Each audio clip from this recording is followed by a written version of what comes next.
नमस्कार नमस्कार। उत्कर्ष online platform पर आप सभी साथियों का स्वागत है। मेरा नाम है नरेश उपाध्याय और चलिए बात करते हैं अपने आज के इंग्लिश लैंग्वेज के लेक्चर की।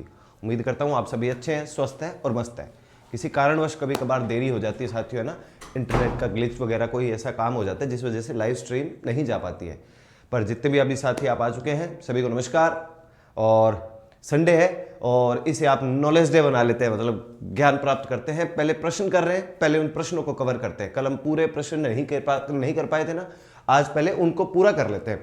थोड़े बहुत कुछ क्वेश्चन बचे हुए हैं और एक बहुत बढ़िया पैटर्न आर्टिकल्स को लेकर बचा हुआ है, उसको कवर करते हैं। फिर हम सिलेबस पर डिस्कशन करेंगे। आज हम अपना नया टॉपिक भी शुरू करेंगे। टॉपिक अपना होगा डिटरमाइनर्स, क्या होते हैं क्या नहीं होते, थोड़े समय बाद इसके ऊपर बातचीत करेंगे। पहले आर्टिकल के पार्ट को कवर कर लेते हैं भाई। हाँ बिल्कुल भैया, आज तो संडे है, ठीक है ना। हमारी एक दिन में 6 क्लासेस होते हैं। हमें राय दीजिए कि हम सेल्फ स्टडी रिवीजन को कैसे मेंटेनेंस करें। भाई देखो, मेंटेन तो आपको करना है, धीरे धीरे करके स्नेह स्नेह करो आप ये काम, है ना। एकदम से एक बर्डन को लेकर आने की जरूरत नहीं है। अभी आप रिवीजन, आप यूँ मानकर चलिए जब आपके फॉर्म भरे जाने हैं मार्च तक, फॉर्म भरे जाने तक जितनी क्लासेज अभी आपकी चल रही है ना, उनको आप जो है वो कवर करने की कोशिश करें जितना उसका कर सकते हो पार्ट। और एग्जाम आने तक 5-6 बार मिनिमम आपका रिवीजन हो जाना चाहिए, ये है भाई। तो सभी को नमस्कार भाई और नमस्ते। चलिए करते हैं प्रश्नों के बारे में बात। और जितने हमने प्रश्न किए थे उसी से ही आगे कंटिन्यू कर रहा हूं, ठीक है ना। उसी से ही आगे मैं है जो कंटिन्यू कर रहा हूं, जितने क्वेश्चन करे थे उसी से ठीक आगे कंटिन्यू कर रहा हूं। पार्ट जो अपने पढ़ रहे हैं वो क्या है, क्या कर रहे हैं हम, आर्टिकल्स क्वेश्चंस। जो पार्ट अपने पढ़ रहे हैं वो हम पढ़ रहे हैं आर्टिकल्स क्वेश्चन। ये अपना पार्ट पढ़ रहे थे जी अपने। आज अपने अभी इसको कंप्लीट कर लेते हैं। थोड़े बहुत प्रश्न बचे हैं, बताने बहुत जरूरी है, मैं मिस नहीं करना चाहता उनको, ठीक है। बिल्कुल जीरो से ही चल रहा है। तो जो कोई अगर साथी जितने भी हैं साथ जुड़े हुए हैं, कोई अगर नए साथी साथ जुड़े हैं जिनकी भैया हो सकता है पहली क्लास हो या दूसरी क्लास ही हो आज, उन सभी से मेरा निवेदन है शुरुआत से देखते चले जाइएगा, ओके।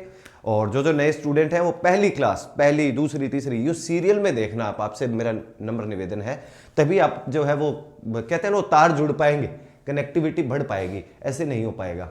चलिए प्रश्न जो थे अपने उनके आगे ही चलता हूं मैं। लास्ट जो अपनों ने प्रश्न करे थे वो ये करे थे भाई, ये फॉर्मेट पढ़ा था। इसके बारे में एक बार और सभी साथियों में थोड़ी जानकारी दे देता हूं, है ना। बिल्कुल लास्ट में पढ़ रहे थे अपने को, Jeetu is very good at mathematics but he has not yet passed any competitive examinations as he is weak in the English.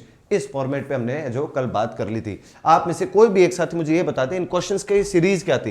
मतलब ये और ये और ये। लास्ट जो क्वेश्चन अपनों ने किया था, it is about time that you start a new business, ये कितने नंबर का प्रश्न था, वो नंबर अटैच कर देता हूं ताकि आप सभी साथियों का सीरियल ना बिगड़े, है ना। नंबर अटैच कर देता हूं। ये एक मेरे को बता दें, अगर आप रेगुलर नोट्स बनाते हैं तो सही जवाब ही देंगे मेरे को, जहां तक लगता है, ठीक है। तो जिन जिन साथियों पहली क्लास है उन साथियों से मेरा निवेदन है शुरुआत से देखिएगा भी, है ना। हाँ बिल्कुल, आज सिलेबस के बारे में भी अपने चर्चा करेंगे। एक बार ये क्वेश्चन अपने कंप्लीट हो जाए, थोड़े बहुत जो बचे हुए हैं उनके बारे में, ठीक है। जितेंद्र जी ने कहा है कि सर 20 क्वेश्चन, यहां तक 20 क्वेश्चन हुए थे क्या आपने, तो 20 नंबर है, ठीक है। मैं इसको 20 मान लेता हूं। तो आज का जो अपने प्रश्न करने वाले हैं उसकी संख्या मैं 21 रखूंगा, ठीक है ना। 20, 21, 22, 23, ठीक है। अच्छा 23 थे। सर जी रिक्वेस्ट है कि सर 4th ग्रेड में मेडिकल हो गए, अभी मुझे इसके बारे में जानकारी नहीं है। अभी सर सिलेबस में अभी और भी परिवर्तन हो रहे हैं, सब काल्पनिक बातें, इसका किसी को कोई आइडिया नहीं है। कोई परिवर्तन होगा नहीं होगा कोई नहीं जानता अभी इसके बारे में, ठीक है ना। मेडिकल के बारे में भी कोई जानकारी नहीं है। 20, 21, 22 थे, यहां तक 23 हुए थे, ठीक है। मैं अब अपना प्रश्न जो शुरू करूंगा 24वां करने वाला हूं भी। तो पहले इसके बारे में बात करते हैं। मैं आपको बताऊं, Jeetu is very good at mathematics. मैंने यहां पे आपको बताया था कि गुड और बैड के साथ एट प्रेपोजिशन आता है, कल बता चुका हूं, लिखवा भी चुका हूं। ये तो कल वाली स्लाइड है लास्ट की। गुड और बैड के साथ एट प्रेपोजिशन आती है, लेकिन अगर गुड की जगह पर हो स्ट्रॉन्ग और वीक की जगह पर क्या हो, यहां पे गुड की जगह पर तो स्ट्रॉन्ग और बैड की जगह पे हो वीक। गुड की जगह पर स्ट्रॉन्ग आ जाए और बैड की जगह पर वीक आ जाए तब प्रेपोजिशन जो लगती है इन लगती है जी, ठीक है। अब इसमें आर्टिकल की क्या समस्या थी, इन द इंग्लिश लिखा होता, हमने इस प्रश्न को रॉन्ग माना था। इन द इंग्लिश नहीं होता, इन इंग्लिश होगा, इंग्लिश प्रॉपर नाउन था, कोई आर्टिकल हमने नहीं लगाया था। ये तो ही इस प्रश्न के बारे में बात। 23 प्रश्न हो गए थे, 20, 21, 22, 23, यही थे। संख्या जो थी आपकी वो थी 20, 21, 22 और 23, यहां तक अपनों ने किए थे। ये हमने कल पढ़ लिया है, तो जो साथी नए जुड़े ना वो सोचे कि क्या हो रहा है, कल पढ़ा दिया मैंने। फिर था ये भाई, the harder you work the better division you get. जितना कठिन परिश्रम आप करते हो उतनी बढ़िया डिवीजन आप प्राप्त करते हो। ये भी रॉन्ग था, ये भी रॉन्ग था, इनको सही हमने कैसे किया था जी, इसके अंदर अपनों ने वीक इन इंग्लिश किया था, वीक इन इंग्लिश। आर्टिकल कौन सा हटा दिया था, द आर्टिकल हटा दिया था, ये जो लिखा हुआ था द आर्टिकल, ये हमने रिमूव किया था। The harder work the better, इसमें एक में आंसर क्या था अपना, द बेटर, ये अपना आंसर था, द बेटर कर देंगे, यहाँ ये था और यहाँ ये द बेटर किया था, क्योंकि दोनों तरफ दो कंपैरेटिव डिग्री आई तो दोनों के साथ कौन सा आर्टिकल लगा, द। सारी बातें कल करी हुई हैं भी, तो ठीक है ना। फिर है नेक्स्ट अपने पास, Rohan is Sachin Tendulkar of our college cricket team. इसके ऊपर तो पूरी हमने चर्चा करी थी, थ्योरेटिकल मैंने आपको इसके अंदर कुछ नोट भी लिखवाया है, उसको भी ध्यान में रख लेना है। कुछ महत्वपूर्ण बातें भी इसमें हमने लिखी है, उनको भी आपको ध्यान रखना है। तो Rohan is Sachin Tendulkar of our college cricket team, यहाँ पे अपनों ने प्रयोग जो किया था, दा का प्रयोग किया था। कौन सा आर्टिकल लगाया था, दा का प्रयोग किया था। और मैंने आपको कहा था कभी ए भी लग सकता है, ए का भी प्रयोग किया जा सकता है। ए का प्रयोग कब कैसे किया जा सकता है, सारी बातें कल कर चुका हूं, इसलिए अभी यहां समय उस पर नहीं लगाएंगे, ठीक है। प्रॉपर नाउन क्वालिटी का कंपैरिजन किया हो तो मैंने आपको एक सेंटेंस लिखवाया था कल, Preeti is a Lata Mangeshkar, Preeti is a Lata Mangeshkar so she can mesmerise everyone, ऐसा करके मैंने आपको एक वाक्य लिखवाया था। प्रीति एक लता मंगेशकर है इसलिए वो हर किसी को मंत्रमुग्ध कर सकती है, ऐसा करके वाक्य आपको लिखवाया हो गया, ठीक है ना। सर हम अगले टॉपिक से स्टार्ट करें तो सही नहीं रहेगा क्या, नहीं तो बहुत भागम भाग होगा। देखो मैं बताऊं आपको, कुछ चीजें ऐसी हैं जो कम से कम आप पहला दूसरा लेक्चर तो जरूर देखो।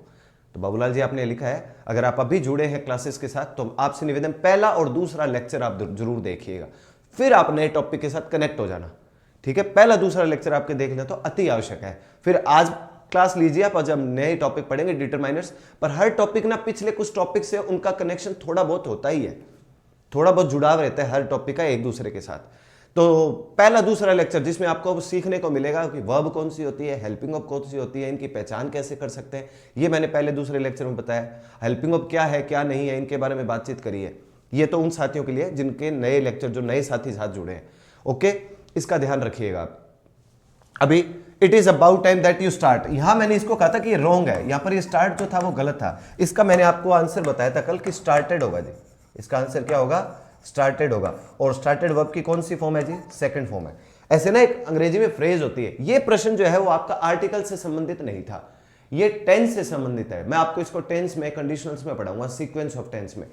इट इज अबाउट टाइम, इसका हिंदी अर्थ पता है क्या, इट इज अबाउट टाइम का बहुत देर हो गई है, नाराजगी जाहिर करने के लिए आमतौर पर प्रयोग में लाए जाते हैं। बहुत देर हो गई है, दैट कि you start a new business, बहुत देर हो गई कि तुमने एक नया बिजनेस शुरू किया, नाराजगी जाहिर करी जा रही होती है। तो मैं आपको आगे लिखवाऊंगा ये, जब हम टेंस वगैरह पढ़ रहे होंगे ना। अभी तो ये बीच में प्रश्न था इसलिए बात कर रहा हूं, और अगर आपके याद रह जाए तो बहुत ही बढ़िया।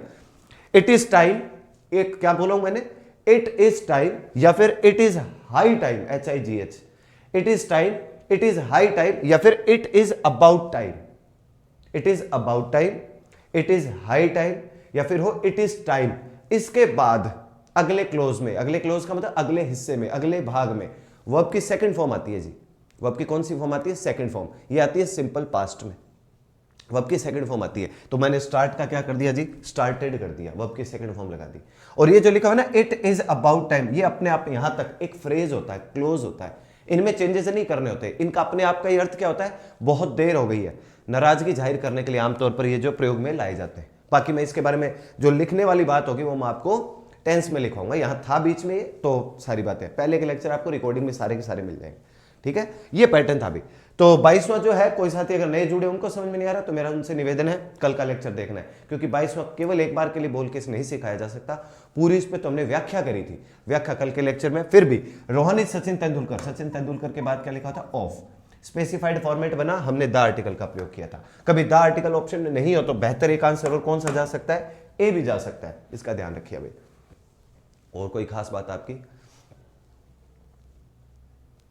सर मैं नया हूं, वर्ब पढ़ना है, पहला लेक्चर देखो हिमांशु जी, है ना। और वर्ब पूरा ऐसा नहीं, क्रिया को पूरा कभी पढ़ाया ही नहीं जा सकता, लेकिन क्रिया के बारे में काफी कुछ खास खास बातें हैं जो आपके आगे आने वाले सभी लेक्चर्स में काम आएंगी, वो मैंने आपको जरूर बताइए। पहला दूसरा लेक्चर सभी के लिए अनिवार्य है, जितने साथी हो, नए पुराने जो भी हैं, पहला दूसरा लेक्चर अति आवश्यक है। बाद में नहीं देखना, जितना जल्दी हो सके उतना जल्दी देख लीजिए।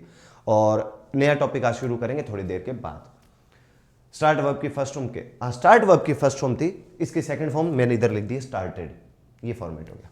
चलिए 23 प्रश्न किए थे, 24वें पे आता हूं और फिर बात करते हैं। ये है जी 24वां, ये है 25, ये फिर अपना 26वां प्रश्न है और 27वां प्रश्न है। चलिए मेन काम तो आपका है, उत्तर दीजिए किसमें क्या होगा क्या नहीं होगा। मैंने लिखा है राइट और रॉन्ग, राइट और रॉन्ग, राइट और रॉन्ग, और इसमें आर्टिकल लगानी है। अगर आपको लगता है कि 24, 25, 26 रॉन्ग है तो मुझे सही भी लिख के बताएंगे कि सही क्या हो सकता है। फिर आपको लगता है सही है तो चाहे कुछ भी मत लिख लेना, केवल राइट लिख देना, पीछे प्रश्न का नंबर अटैच जरूर करना कि ये वाला क्वेश्चन पे बात हो रही है, ठीक है ना। हिमांशु जी, एक ही मैसेज को 10 बार करने से क्या ही हो जाएगा दोस्त, है ना। आपने लिख दिया कि सर मैं नया हूँ, वर्ब पढ़ना है, मैंने आपको उत्तर भी दे दिया था, वर्ब पढ़ना है तो पहले दूसरे लेक्चर की ओर चले जाइएगा।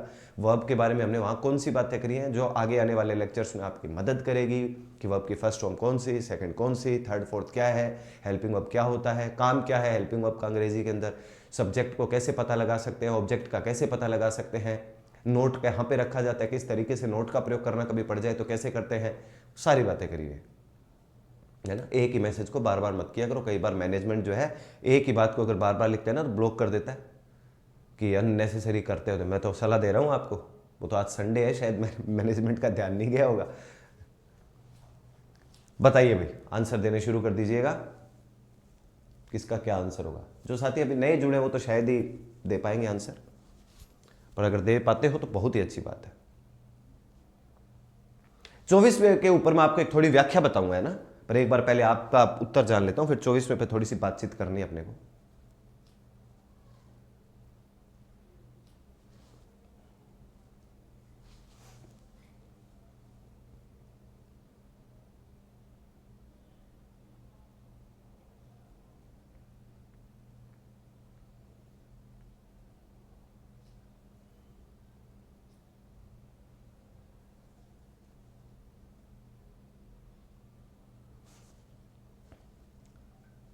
आ रहे हैं भी आंसर। कुछ साथी 24वें को राइट बता रहे हैं, कुछ गलती बता रहे हैं, सबका अपना अपना पॉइंट ऑफ व्यू है, सबका अपना अपना मानना है। थोड़ी देर में अपने देख लें, पहले मैं मौका आपको ही दे रहा हूँ अपने उत्तर देने का।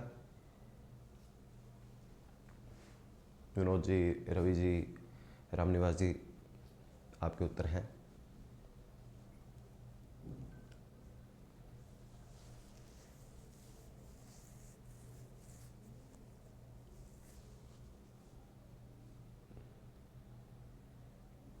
प्रदीप जी ने भी अपना आंसर दिया भाई।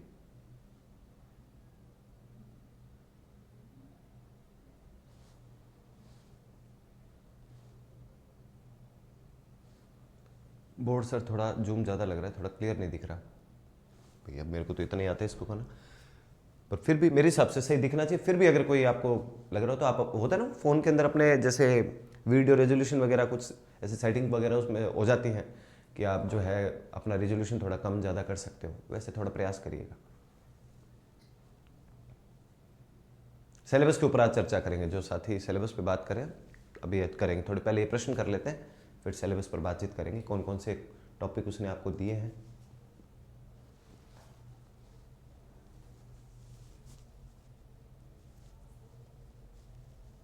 चलिए जी, हमने लगभग साथियों ने आंसर दिए, करते हैं बात। पहले तो बात कर लेते हैं अपने 24वें पे ही। अधिकतर साथियों ने इसको राइट बोला है, लेकिन रॉन्ग है भाई साहब, राइट नहीं है, गलती है इसके अंदर। गलती क्या है वो भी बता देता हूं। 24 में अंदर गलती ये है जी, इसका आंसर होगा who is a singer, who is a singer, who is a singer and scientist, and scientist. ये जो है वो आपका होगा जी आंसर, ये आपका उत्तर है।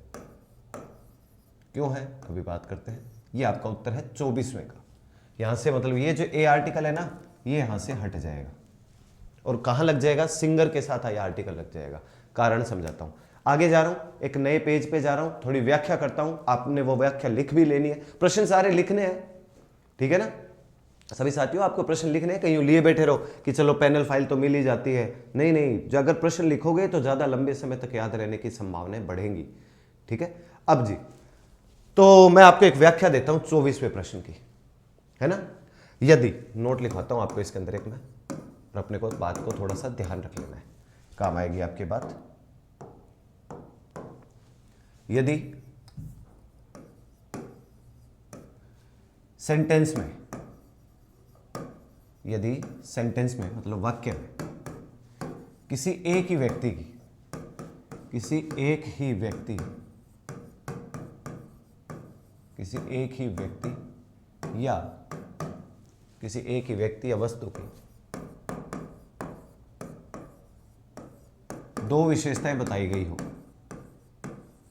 दो विशेषताएं लिख लीजिएगा आप, ये ना किसी एक ही सेंटेंस में, किसी सेंटेंस में एक ही व्यक्ति या वस्तु की दो विशेषताएं बताई गई हो तो पहली विशेषता के साथ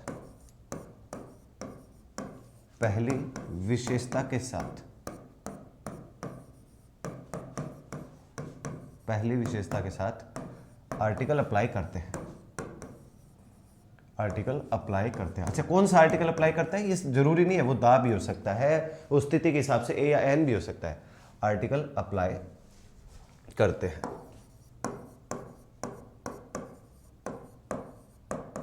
ये लीजिए, एक ही व्यक्ति की, अब सुन लीजिए, एक ही व्यक्ति की अगर दो विशेषताएं बताई गई है, या फिर वो वस्तु भी हो सकता है, एक ही व्यक्ति या वस्तु की अगर दो विशेषताएं बताई गई हो तो जो सबसे पहली विशेषता रहती है ना, आमतौर पर उसके साथ हम आर्टिकल का प्रयोग करते हैं। वो कोई सा भी हो सकता है जी, ठीक है, वो ए हो सकता है, एन हो सकता है, दा हो सकता है। एक ही व्यक्ति की दो विशेषताओं के बारे में बात हो तो जैसे the magistrate and the collector is coming होना चाहिए, आर कमिंग होना चाहिए। ध्यान से सुनिएगा आप सभी साथी, the magistrate and the collector is coming या are coming? The magistrate and the collector is coming या आर कमिंग? देखो आर कमिंग होगा, क्या होगा? Are coming. कारण मजिस्ट्रेट साहब के साथ द आर्टिकल लगा है, कलेक्टर साहब के साथ द आर्टिकल लगा है, दोनों विशेष पद थे ना, डेजिग्नेशन थे, दोनों के साथ आपने द आर्टिकल का प्रयोग किया। अब जब दोनों विशेषताओं के साथ आपने आर्टिकल दा का प्रयोग किया है, इसका मतलब दोनों व्यक्ति अलग अलग हैं, मतलब मजिस्ट्रेट साहब अलग हैं, कलेक्टर साहब अलग है। The magistrate and the collector are coming, क्योंकि मजिस्ट्रेट साहब हुए अलग और कलेक्टर साहब हुए अलग, दो अलग अलग व्यक्ति थे तो आपने वर्ब चुनी आर। लेकिन अगर यही वाक्य में कुछ इस प्रकार बोलूं, द मजिस्ट्रेट एंड कलेक्टर, इस बार कलेक्टर के साथ आर्टिकल नहीं लगा रहा हूं, द मजिस्ट्रेट एंड कलेक्टर। अब करना क्या चाहिए? इज कमिंग या आर कमिंग? अब मजिस्ट्रेट साहब और कलेक्टर साहब में से मजिस्ट्रेट साहब के साथ द आर्टिकल लगा है, कलेक्टर के साथ आपने कोई आर्टिकल नहीं लगाया, इसका मतलब दोनों पदों पर व्यक्ति एक ही है। तो फिर मैं क्या करूंगा? The magistrate and collector is coming. ये मुझे किससे पता चला? आर्टिकल की मदद से। दोबारा सुन लीजिए, the magistrate and the collector, अगर दोनों विशेषताओं के साथ द आर्टिकल लगा है, मतलब दोनों पदों के साथ द आर्टिकल लगा है, इसका मतलब व्यक्ति ही दो हैं। तो मैंने बोला the magistrate and the collector are coming, मुझे बहुवचन वर्ब चुननी पड़ी, मैंने आर चुना। कल को वर्ब का क्वेश्चन आ जाए भाई, आर्टिकल पूछ ले, वर्ब पूछ ले, और अगर उसने दिखा कि द मजिस्ट्रेट एंड कलेक्टर, इसका मतलब व्यक्ति क्या है? एक है, एक व्यक्ति होगा तो आगे वर्ब जो लग जाएगी वो सिंगुलर लग जाएगी, इज कमिंग। कोई कह दे कि सर नहीं ऐसा कर रखा हो, the magistrate and collector are coming, तो गलती है जी। वर्ब या तो वर्ब को सिंगुलर करिए और या फिर आर्टिकल दा का प्रयोग कलेक्टर साहब के साथ भी करिए, ऐसे विशेषता बैठती है भाई। लिखो सर, मतलब चिंता मत करो, आगे आएंगे सबके नंबर, ये तो मैं बता रहा हूं आपको, ऐसे पैटर्न बनता है। इस बात को जो है आपको ध्यान में थोड़ा रखना चाहिए। यही ऐसा ही सेंटेंस कुछ ये था जो अभी पीछे आप पढ़ कर आए। पहले मान लो, और मान लो व्यक्ति एक ही था, तब आपको मैंने बता ही दिया कि कैसे क्या आर्टिकल का प्रयोग करेंगे। व्यक्ति अगर एक ही है तो पहली विशेषता के साथ, तो मान लीजिए मैंने लिखा मजिस्ट्रेट एंड ब्लैंक कलेक्टर, और मैं वर्ब लिखता हूं आर कमिंग। तो जी क्लियर बात है, आर वर्ब उसने चुनी है ना, तो मैं यहां पर भी दा लगाऊंगा और यहां पर भी दा आर्टिकल का प्रयोग करूंगा, क्योंकि दोनों व्यक्ति क्या है? दोनों व्यक्ति अलग अलग, दोनों व्यक्ति क्या है? अलग अलग है। थोड़ा दिमाग पे जोर दिया करो, याद रखने का प्रयास किया करो। दोनों व्यक्ति अलग अलग हैं, ठीक है ना, दोनों व्यक्ति अलग अलग हैं। अब अगर मैं सेंटेंस लिखता हूं, blank magistrate and blank collector, और मैंने लिख दिया इज कमिंग, इज कमिंग। अब क्या करना है जी, देखो magistrate and collector is coming, verb कौन सी चुनी है उसने, इज, मतलब एक वचन। इसका मतलब मजिस्ट्रेट और कलेक्टर एक ही व्यक्ति है, एक ही व्यक्ति है। पता किससे चलेगा ये एक ही व्यक्ति है, उस वर्ब से पता लगा मुझे। वहां आर लिखा हुआ तो मुझे निश्चय हुआ, मैंने निश्चय किया कि यार ये तो दो लोग हैं, दो लोग हैं, तो मैंने दोनों पदों के साथ, दोनों डेजिग्नेशन के साथ द आर्टिकल का प्रयोग किया। लेकिन वहां पर इज कमिंग लिखा हुआ है, वर्ब एक वचन है, सिंगुलर है, तो मुझे पता है दोनों व्यक्ति अलग अलग नहीं है, व्यक्ति एक ही है, उसके पास डेजिग्नेशन यानी कि पद दो है, मतलब मजिस्ट्रेट का भी पद है और कलेक्टर का भी पद है। तो मैं जो सबसे पहले विशेषता लिखी रहती है वो कौन सी है, मजिस्ट्रेट साहब, उसके साथ द आर्टिकल लगाऊंगा यहां पर zero article. The magistrate and collector is coming. यहां क्या है, व्यक्ति एक ही है, व्यक्ति एक ही है। ये निश्चय कैसे हो रहा है, इस इज से निश्चय कर रहे हो आप। इसमें किससे निश्चय कर रहे थे, आर से निश्चय कर रहे थे। वर्ब आपको आइडेंटिफाई करके देता है, ठीक है ना। कमिंग की स्पेलिंग मनमोहन जी सही लिखिएगा ना, ये उत्तर बन जाता है। इसे नोट डाउन करिएगा, काम आएगी आपकी बात।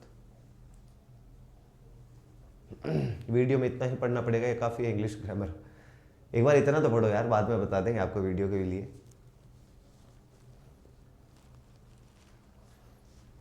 जिस दिन आप इतना पढ़ दोगे ना, आपको लगे इतना तो पढ़ दिया, उस दिन आपको आपके ही प्रश्न का बहुत ही बेहतर उत्तर अपने आप ही ढूंढ लोगे आप।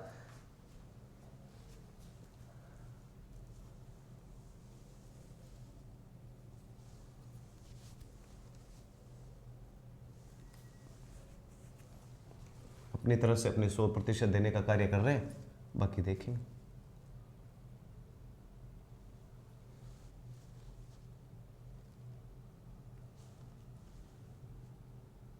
लिख दो इसे,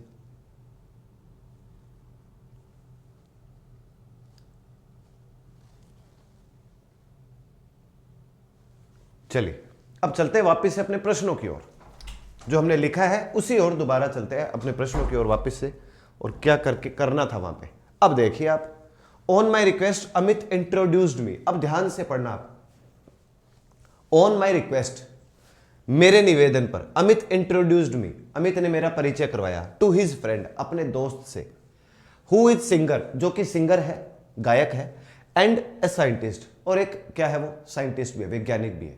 अब आप खुद हिंदी अर्थ करिए, अनुवाद करिए, ट्रांसलेशन करिए, और ट्रांसलेशन आपके सिलेबस में है, ट्रांसलेशन आपके सिलेबस में दिया उसने। तो यहां क्या बनेगी बात, वो सिंगर भी है, साइंटिस्ट भी है, लेकिन ये दोनों काम कर कौन रहा है, ये दोनों विशेषताएं है किसकी, वो है जी उसके दोस्त की। भी मेरे निवेदन पर, ऑन माई रिक्वेस्ट, मेरे निवेदन पर, अमित इंट्रोड्यूस्ड मी, अमित ने मेरा परिचय करवाया, किससे करवाया, टू हिज फ्रेंड, अपने दोस्त से, जो कि क्या है, सिंगर भी है, साइंटिस्ट भी है। तो मतलब सिंगर और साइंटिस्ट एक ही व्यक्ति हुआ ना, एक ही व्यक्ति हुआ। तो जब एक ही व्यक्ति था तो हमने किया क्या, सिंगर के साथ तो आर्टिकल लगा दिया, ये देखो आप, हु इज, हमने यहाँ पे सिंगर के साथ आर्टिकल जो था वो लगा दिया, और साइंटिस्ट जो कि दूसरी विशेषता थी उसकी, उसके साथ आर्टिकल हटा दिया। अब कोई कह दे गुरुजी सिंगर और साइंटिस्ट दोनों ये डेजिग्नेशन अर्थात पद नहीं है क्या, ये पद नहीं है, ये केवल सामान्य एक विशेषता है, वो डेजिग्नेशन थे इसलिए। तो ऐसे पैटर्न आपको जो है ध्यान में रख लेना है। सर आप इंग्लिश सिलेबस को कितने दिनों में पूरा करा दोगे, आप कितने दिन में चाहते हैं, 2 दिन, 4 दिन, 5 दिन, 10 दिन, अभी धीरे धीरे पढ़ो थोड़ा। जो कुछ टॉपिक तो वाकई में लेंथी है, लेंथी का मतलब जिनमें वजन है, थोड़ा समय देना ही पड़ता है, उनको थोड़ा खींच के नहीं ले सकते अपने, उनको धीरे धीरे ले। कुछ टॉपिक हैं जो फुर्तीले टॉपिक हैं, जल्दी भी हो सकते हैं, आप अभी सीखने पे क्यों ध्यान नहीं दे रहे। आप ये योजनाएं मत बनाइए, आप सभी से निवेदन है, कितने दिन में पूरा होगा। आपको कोई और काम है पढ़ाई के अलावा, पढ़ाई के अलावा कोई और काम है कि पढ़ना तो नहीं है, इसके अलावा मुझे 70 काम हो रहा है, तो फिर उन पे ध्यान दे लो। तो पढ़िए आप, है ना, घर पे बैठे पढ़ रहे हो, किसी लाइब्रेरी में बैठे हो सकते हो, पढ़ने पे आपसे निवेदन है मेरा सभी साथियों से, इन चीजों पर दिमाग लगाओ ही मत, है। तो ये जो हो गया जी, who is a singer and scientist. फिर है जी, the famous doctor Paras is only dentist in our village. Wrong था जी, ये भी रोंग था।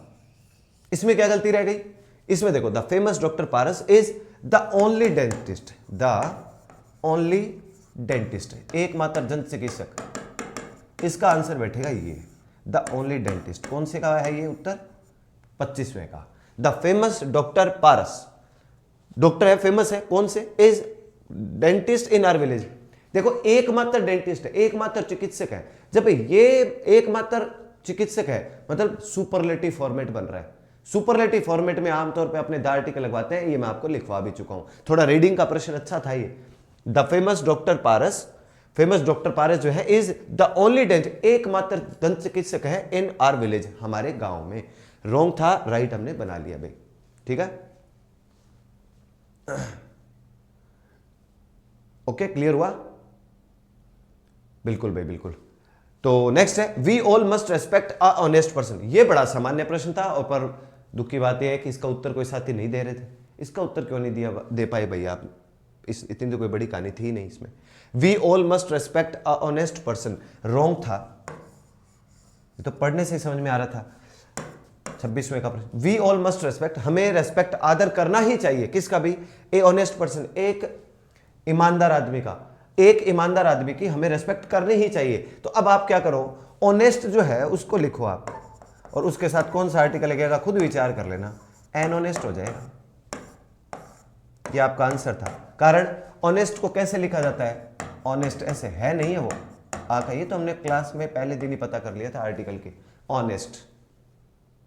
ओके, तो ये जो ए यहां पे लिखा होता ना, ये गड़बड़ करी हुई थी, एन ऑनेस्ट पर्सन हो जाएगा।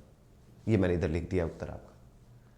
फिर है जी we all must respected, respected नहीं करना है ना, मस्ट मॉडल है, मॉडल के बाद हमेशा वर्ब की फर्स्ट फॉर्म आती है। नेक्स्ट पे आते हैं, blank Muslims came before Britishers in India. सीखने वाली बात है भाई, मुस्लिम्स एक वचन है या बहुवचन? बहुवचन है, प्लूरल है, बहुवचन।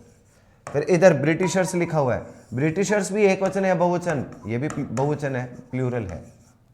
रूल याद है आपको, मैंने लिखवाया था कि जब समुदाय, जातियां, उपनाम, ये वगैरह वगैरह राष्ट्रीयता बताने वाले शब्द ये बहुवचन हो, प्लूरल हो, तो इनके साथ कौन सा आर्टिकल लगता है? द आर्टिकल लगता है। तो मुस्लिम्स के साथ कौन सा आर्टिकल लगा दो? द, और ब्रिटिशर्स के साथ भी कौन सा आर्टिकल लगा दो? द। ये हो जाएगा जी आपके उत्तर। लिख लो अपने आंसर, क्रॉस चेक कर लीजिएगा आपके ठीक कितने हुए नहीं हुए, ठीक है ना। जो साथी नए हैं शुरुआत से देखिएगा लेक्चर, धीरे धीरे बातें समझ में आ जाएंगी। The Muslims and the British, Muslim अकेला नहीं, मुस्लिम्स लिखा हुआ है वो, दोनों तरफ द आर्टिकल, ठीक बात है।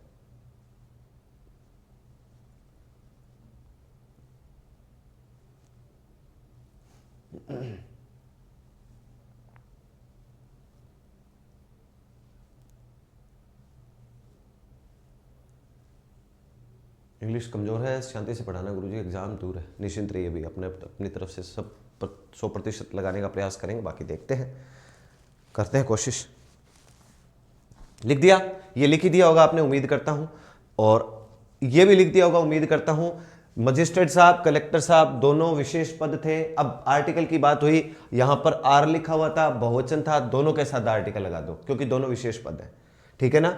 आर आर्टिकल लगा दी। यहां पर magistrate and collector is coming, अगर इसने इज लिखा हुआ है इसका मतलब व्यक्ति एक ही है, पद उसके पास दो है, व्यक्ति एक है, डेजिग्नेशन पद उसके पास दो है। तो पहला जो पद दे रखा हो, डेजिग्नेशन दे रखा हो, उसके साथ आर्टिकल लगेगा, दूसरे के साथ नहीं। एक ही व्यक्ति की या एक किसी वस्तु की दो विशेषताएं बताई गई हो तो जो सबसे पहली विशेषता रहती है उसके साथ जो है वो आप आर्टिकल का प्रयोग करिए, ये बात दीजिए भाई। ओके सर, आप ये जो सेंटेंस ये भी आ सकते हैं, बिल्कुल आर्टिकल का ही तो प्रश्न है, चाहे आर्टिकल में पूछ ले चाहे वर्ब पूछ ले, वहां तो वर्ब का खेल और कर सकता है वो आपके सारे ना। नेक्स्ट पे चल रहा हूं, कितने क्वेश्चन हो गए थे अपने? 27 और पढ़ते हैं जी, प्रश्न अपने पास और है। 27 के बाद ये आपका प्रश्न 28वां, फिर ये आपके पास 29वां, और ये आपके पास 30वां। बताइए जी, बड़ा बहुत ही बढ़िया प्रश्न है। Blank number of mistakes have been made by him. There is blank Mr. John waiting outside for you. They come to Varanasi twice. फिर ब्लैंक दिया हुआ है, रेगिस्तान, मंथ। और यहां पर दो प्रश्न तो हमने बहुत बढ़िया तरीके से करे हुए हैं। एक में आपकी गलती कोई हो सकती है, दो में गलती किसी भी हालत में नहीं होनी चाहिए। देखते हैं आप पहचान कर पाओगे कि नहीं कर पाओगे। नियम कायदे कानून से संबंधित लिखे हुए हैं। एक पैटर्न इसमें ऐसा है जिसके बारे में अभी तक हमने लिखा नहीं है, वो मैंने प्रश्न के लिए ही रखा हुआ था। दो ऐसी चीजें हैं, एक तो इसमें और एक मैं आगे आपको बताने वाला हूं। इन दोनों के बारे में हमने चर्चा करनी है। पहले इस पे देखिए भाई, क्या करोगे आप, कैसे आंसर करोगे।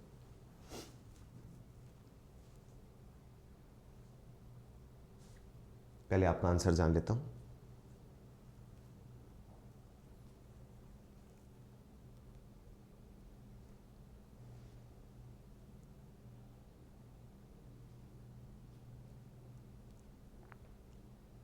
शाबाश, बहुत बढ़िया उत्तर दिया अभी दोस्त आपने, है ना।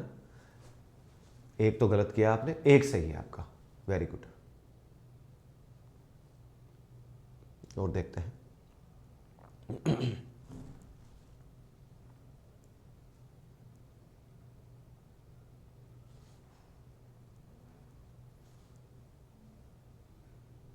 अधिकतर साथी जो हैं, जो आंसर दे रहे हैं 28वें में गलती कर रहे हो। उमेंद्र कुमार जी, वेरी गुड दोस्त, आपने सही दिया उत्तर 28वें का। देवेंद्र जी ने भी 29वें का सही दिया आपने उत्तर, देवेंद्र जी। प्रदीप जी, यहाँ गलती हो गई है। एक पहले प्रश्न आपने उत्तर दिया था वो बहुत सही था आपका, यहाँ प्रदीप जी गलती हो गई, कोई बात नहीं, सीख लेंगे।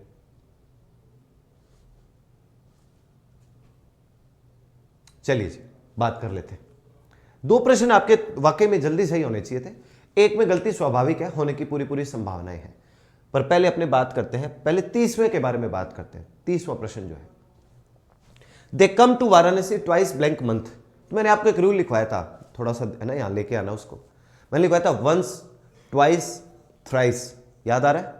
आर्टिकल ए और एन के जो स्पेशल यूज बताए थे ना मैंने आपको, स्पेशल यूजेज ऑफ ए और एन, वो जब मैंने शीर्षक लिखा था, टाइटल लिखा था स्पेशल यूजेज ऑफ ए और एन, उसमें मैंने आपको एक बात बताई थी कि once, twice, thrice, once, twice, thrice, ये आ गया जी ट्वाइस। उसके बाद आपको कोई समय दे रखा होगा, ये रहा समय, तो आर्टिकल कौन सा लगता है, ए आर्टिकल लगता है, ए या एन।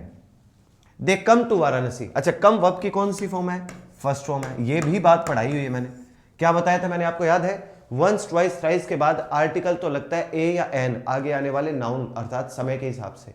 और ऐसे वाक्यों में टेंस कौन सा प्रयोग में लाया जाता है, सिंपल प्रेजेंट टेंस। तो कम वर्ब की कौन सी फॉर्म हुई, फर्स्ट फॉर्म। दोनों बातें लिखवाई हुई हैं आर्टिकल्स में आपको, दोबारा सुन लीजिए। वंस, ट्वाइस, थ्राइस के बाद, वंस, ट्वाइस, थ्राइस के बाद आर्टिकल ए या एन का प्रयोग करना है, आगे आने वाले समय अर्थात नाउन के हिसाब से। मंथ लिखा होता है, मंथ को हिंदी में लिखोगे, पहला लेटर आएगा मैं, और आपने आर्टिकल कौन सा चुना, ए। अगर ये वोवल होता, स्वर होता, ए आ ई में से होता, हिंदी में लिखने पर पता लगता, तो ए लगा लेते। फिर सिंपल प्रेजेंट टेंस प्रयोग में लाते हैं, वही टेंस है भाई। केम नहीं किया आपने, वॉज कम, वो हैड कम, ऐसा कुछ नहीं करना, सिंपल प्रेजेंट टेंस है, ठीक है ना। सर आज संडे को क्लास चल रही है, बताए आपके पास नोटिफिकेशन आते हैं दोस्तों, है ना, मैं आके बता के थोड़ी जाऊंगा आपको, नोटिफिकेशन है। अगला है 29वां, there is blank mister John waiting outside for you, article लगेगा a, there is a mister John. ये कैसे हुआ, there is a mister John, ये कैसे हो गया भाई, नाम के साथ, किसी व्यक्ति विशेष के नाम के साथ। अब तक हमारे पास जो जानकारी इकट्ठी हो रखी है वो क्या है, नाम के साथ आमतौर पर पहली बात तो ये याद रखने की कोई आर्टिकल लगता ही नहीं। नाम का मतलब प्रॉपर नाउन, व्यक्तिवाचक संज्ञा, दिनों के नाम, महीनों के नाम, खेलों के नाम, सीजन्स, ऋतुओं के नाम, व्यक्तियों के नाम, स्थानों के नाम, त्योहारों के नाम, खेलों के नाम, विषयों के नाम, भाषाओं के नाम, आमतौर पर ये सब व्यक्तिवाचक संज्ञाएं हैं। इनके साथ आमतौर पर कोई आर्टिकल लगाते नहीं है, लिखा हुआ आपने है ही, लिखवाया वो मैंने है ही। लेकिन अगर इनको कभी किसी वाक्य में स्पेसिफाइड किया गया हो तो आर्टिकल द का प्रयोग कर सकते हैं, ये भी लिखवाया हुआ है, ठीक है। अब एक बात और, मैंने सेंटेंस लिखवाया था देयर इज, फिर रिक्तस्थान छोड़ा था, प्राइम मिनिस्टर, याद करिए वो sentence, sorry principal, there is blank principal named mister Verma Sharma, ऐसा कुछ करके लिखा होगा।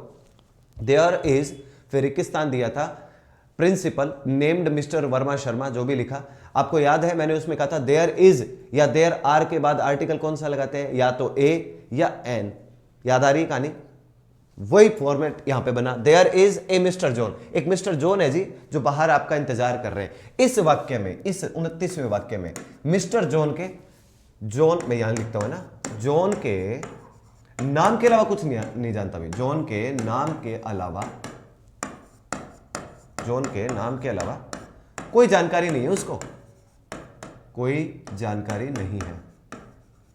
ये क्या लिख दिया मैंने, समझाता हूं।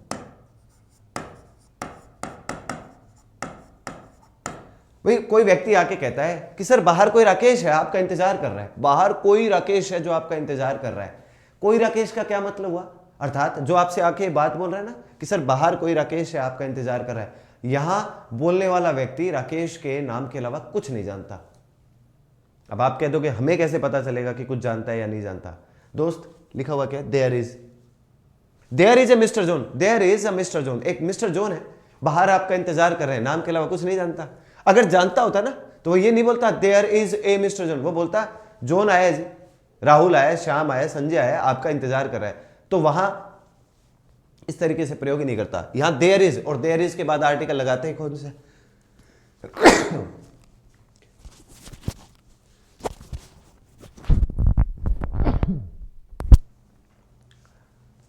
तभी तो उक चुक चल रही भाई।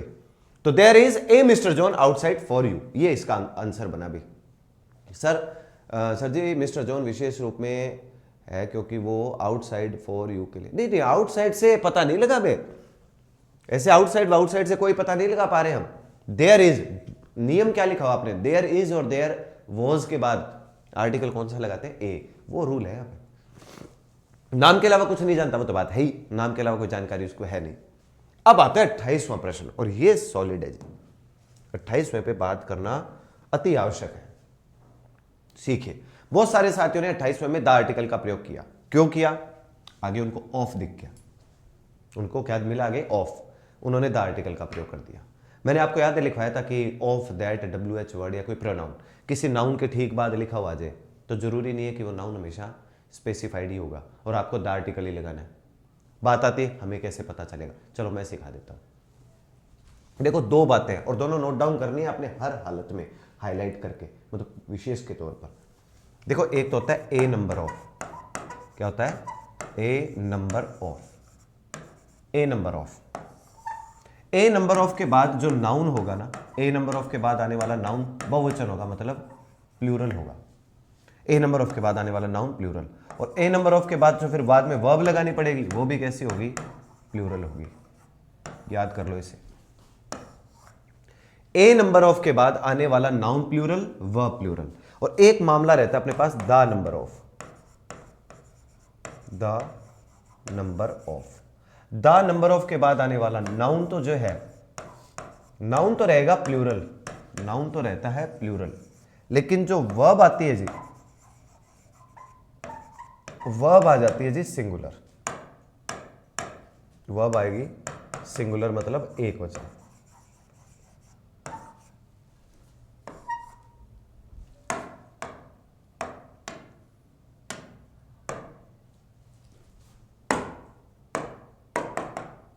स्टार लगा देता हूं, ये लो, और तो क्या ही हाईलाइट करूं इसको इससे ज्यादा, ये लो सारे स्टार स्टार कर दिए मैंने इस पर।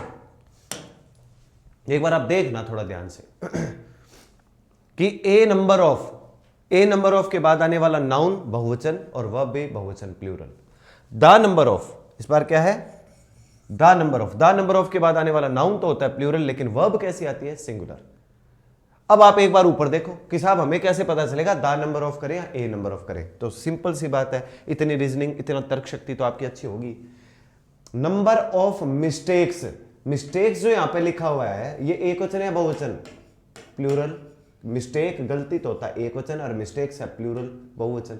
और आगे लिखा हुआ जी हैव, हैव एक वचन के साथ आता है बहुवचन के साथ, बहुवचन के साथ, हैव भी क्या है जी, प्लूरल। एक वचन के साथ तो हैज आता है, बहुवचन के साथ हैव आता है, तो ये लिखा हुआ है हैव बहुवचन।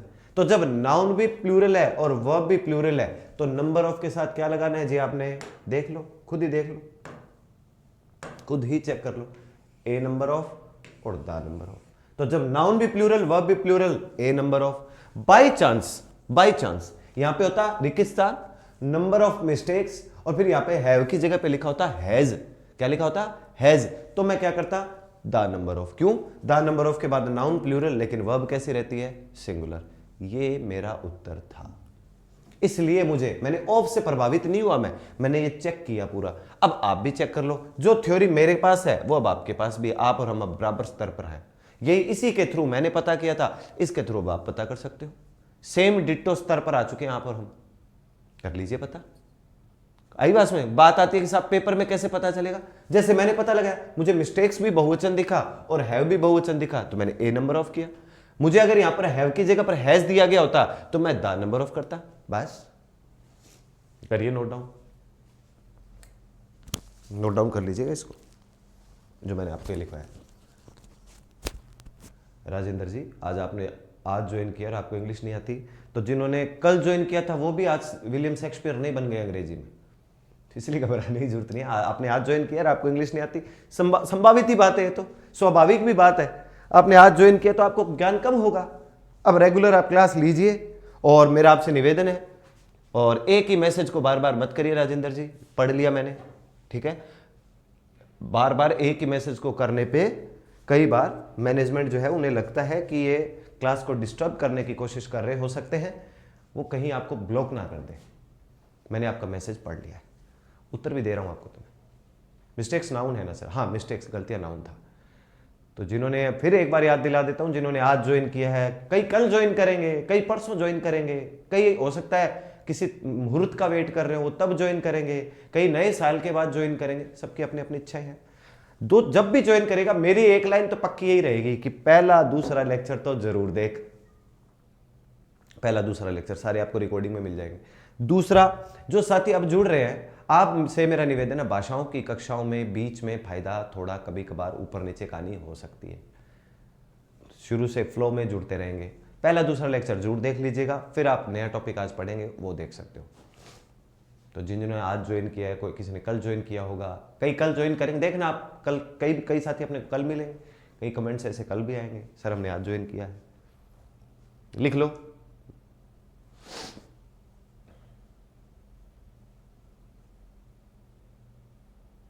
चलिए जी, ये हो गया अपने 30 प्रश्न। अब एक पैटर्न और अभी अपने पास है, ये तो आपने लिख लिया होगा उम्मीद करता हूं। अगले पे चलता हूं। ये बताओ भाई, ये अपना 31वां प्रश्न, इसके बारे में मुझे और जानकारी दे दीजिए। 4 वाक्य लिखे हैं जी, 4 वाक्य आपके पास। बोल क्या रहा है कि identify the correct use of articles in the following sentence. ये फॉलोइंग कुछ सेंटेंसेज हैं, ये कुछ सेंटेंसेज हैं, इनके अंदर आपको कौन सा करेक्ट यूज किया गया आर्टिकल का, मतलब पहला सही है, दूसरा या तीसरा या चौथा, इन चारों में से कौन सा सही है। आप सीधे 1 2 3 4 लगा के भी मुझे बता सकते हो कि सर ये ऑप्शन सही है। फिर दोबारा आपको निर्देश बता देता हूं, क्या दिया इसने, identify the correct use of articles. Articles का करेक्ट यूज किस में किया गया है, इन आने वाले चारों वाक्यों के अंदर किस में सही तरीके से आर्टिकल अप्लाई किया गया है।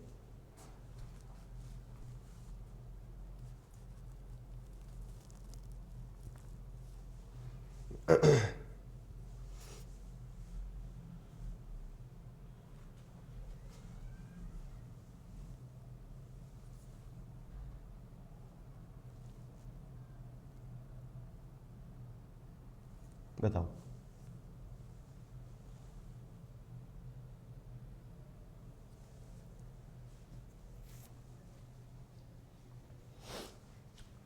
वेरी गुड भाई प्रदीप जी, आप अच्छी तैयारी करो दोस्त। अधिकतर मैं देखता हूं आपके उत्तर जो है वो सही जाते हैं।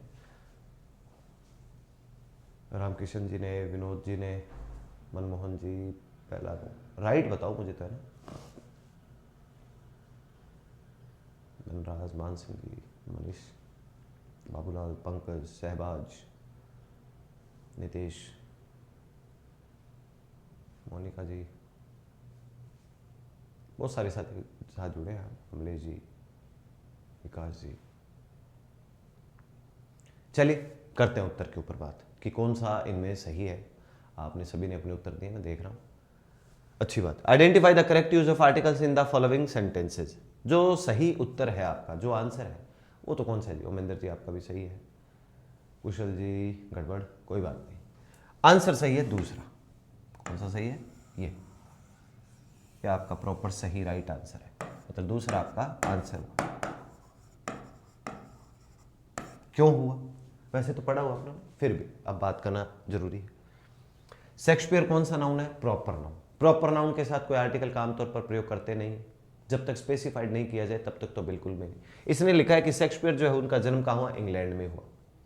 इंग्लैंड देश का नाम है, यूके नहीं लिखा हुआ। यूके होता तो द आर्टिकल लगाते, इंग्लैंड तो जगह का नाम। और ऐसा एक मैंने वाक्य लिखवाया भी था, I live in England, I live in England, और मैंने उसमें पूछा था कि इंग्लैंड के साथ कौन सा आर्टिकल लगाएगा। उस समय क्लास में कुछ मित्रों ने द आर्टिकल का प्रयोग किया था, I live in the England. तो मैंने कहा था इंग्लैंड यूके नहीं है, यूके होता तो अपने द आर्टिकल का प्रयोग करते, इंग्लैंड के साथ कोई आर्टिकल लगेगा नहीं। तो I live in England, England के साथ कोई आर्टिकल लगना नहीं था। शेक्सपियर प्रॉपर नाउन है, उसके साथ भी कोई आर्टिकल नहीं लगना है। इंग्लैंड भी प्रॉपर नाउन है, उसके साथ भी कोई आर्टिकल नहीं लगना है। यहाँ तो इसने क्या कर रखा था, यहाँ पर भी और यहाँ दोनों जगह लगा रखा था। इसमें शेक्सपियर के साथ आर्टिकल लगा रखा था और इसमें इंग्लैंड के साथ आर्टिकल लगा रखा था। ये सारी गड़बड़ थी। दूसरा वाक्य है जिसमें ना शेक्सपियर के साथ कोई आर्टिकल लगा हुआ ना इंग्लैंड के साथ कोई आर्टिकल लगा हुआ, तो शेक्सपियर का जन्म कहाँ हुआ, इंग्लैंड में हो। ये इसका उत्तर था। लगभग साथियों ने सही उत्तर दिए, कुछ एक ने गलतियां करी, कोई फर्क नहीं पड़ता, लिख लीजिएगा बस। ये 31 क्वेश्चन अपन ने किए, नोट डाउन करिए इसे।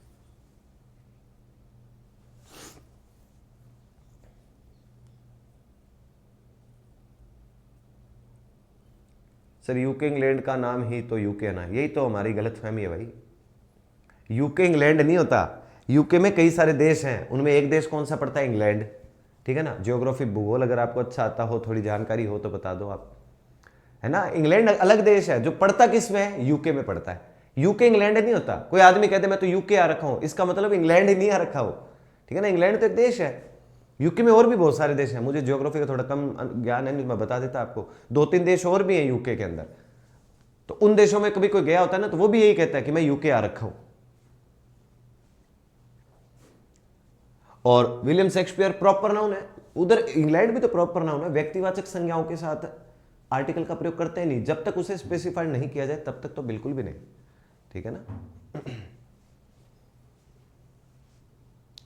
मान लीजिए मैं बोलूं कि न्यूयॉर्क के साथ कौन सा आर्टिकल लगेगा, न्यूयॉर्क, न्यूयॉर्क के साथ कौन सा आर्टिकल लगाएंगे। न्यूयॉर्क के साथ आमतौर पर प्रॉपर नाउन है, कोई आर्टिकल नहीं लगता। न्यूयॉर्क यूएसए थोड़ी है, यूएसए में, अमेरिका में न्यूयॉर्क जो है एक शहर है, देश है, सॉरी शहर है, सिटी है। न्यूयॉर्क के साथ कोई आर्टिकल नहीं लगेगा। हाँ, यूएसए लिखा हो तो द आर्टिकल लगा देते हैं।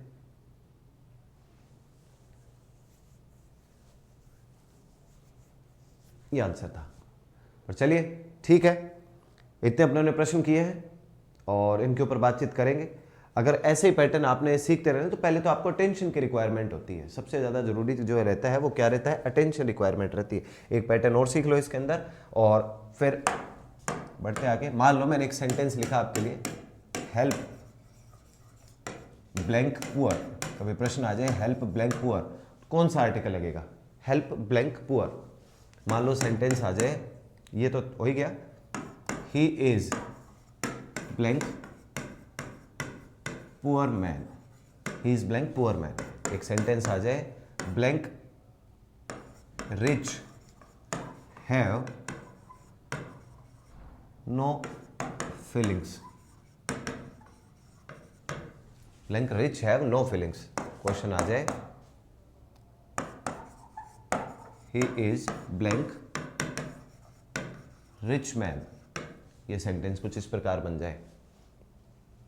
सेंटेंस आ जाए, blank poor are very emotional, poor are very emotional. इनमें कोई आर्टिकल अपने को लगाना पड़ जाए, a an the zero article. मान लो जो आप चारों ही ऑप्शन आपकी सेवा में हाजिर है, क्या करेंगे भाई। महाद्वीप के साथ आर्टिकल, हाँ करते हैं, बताओ भाई क्या रहेगा।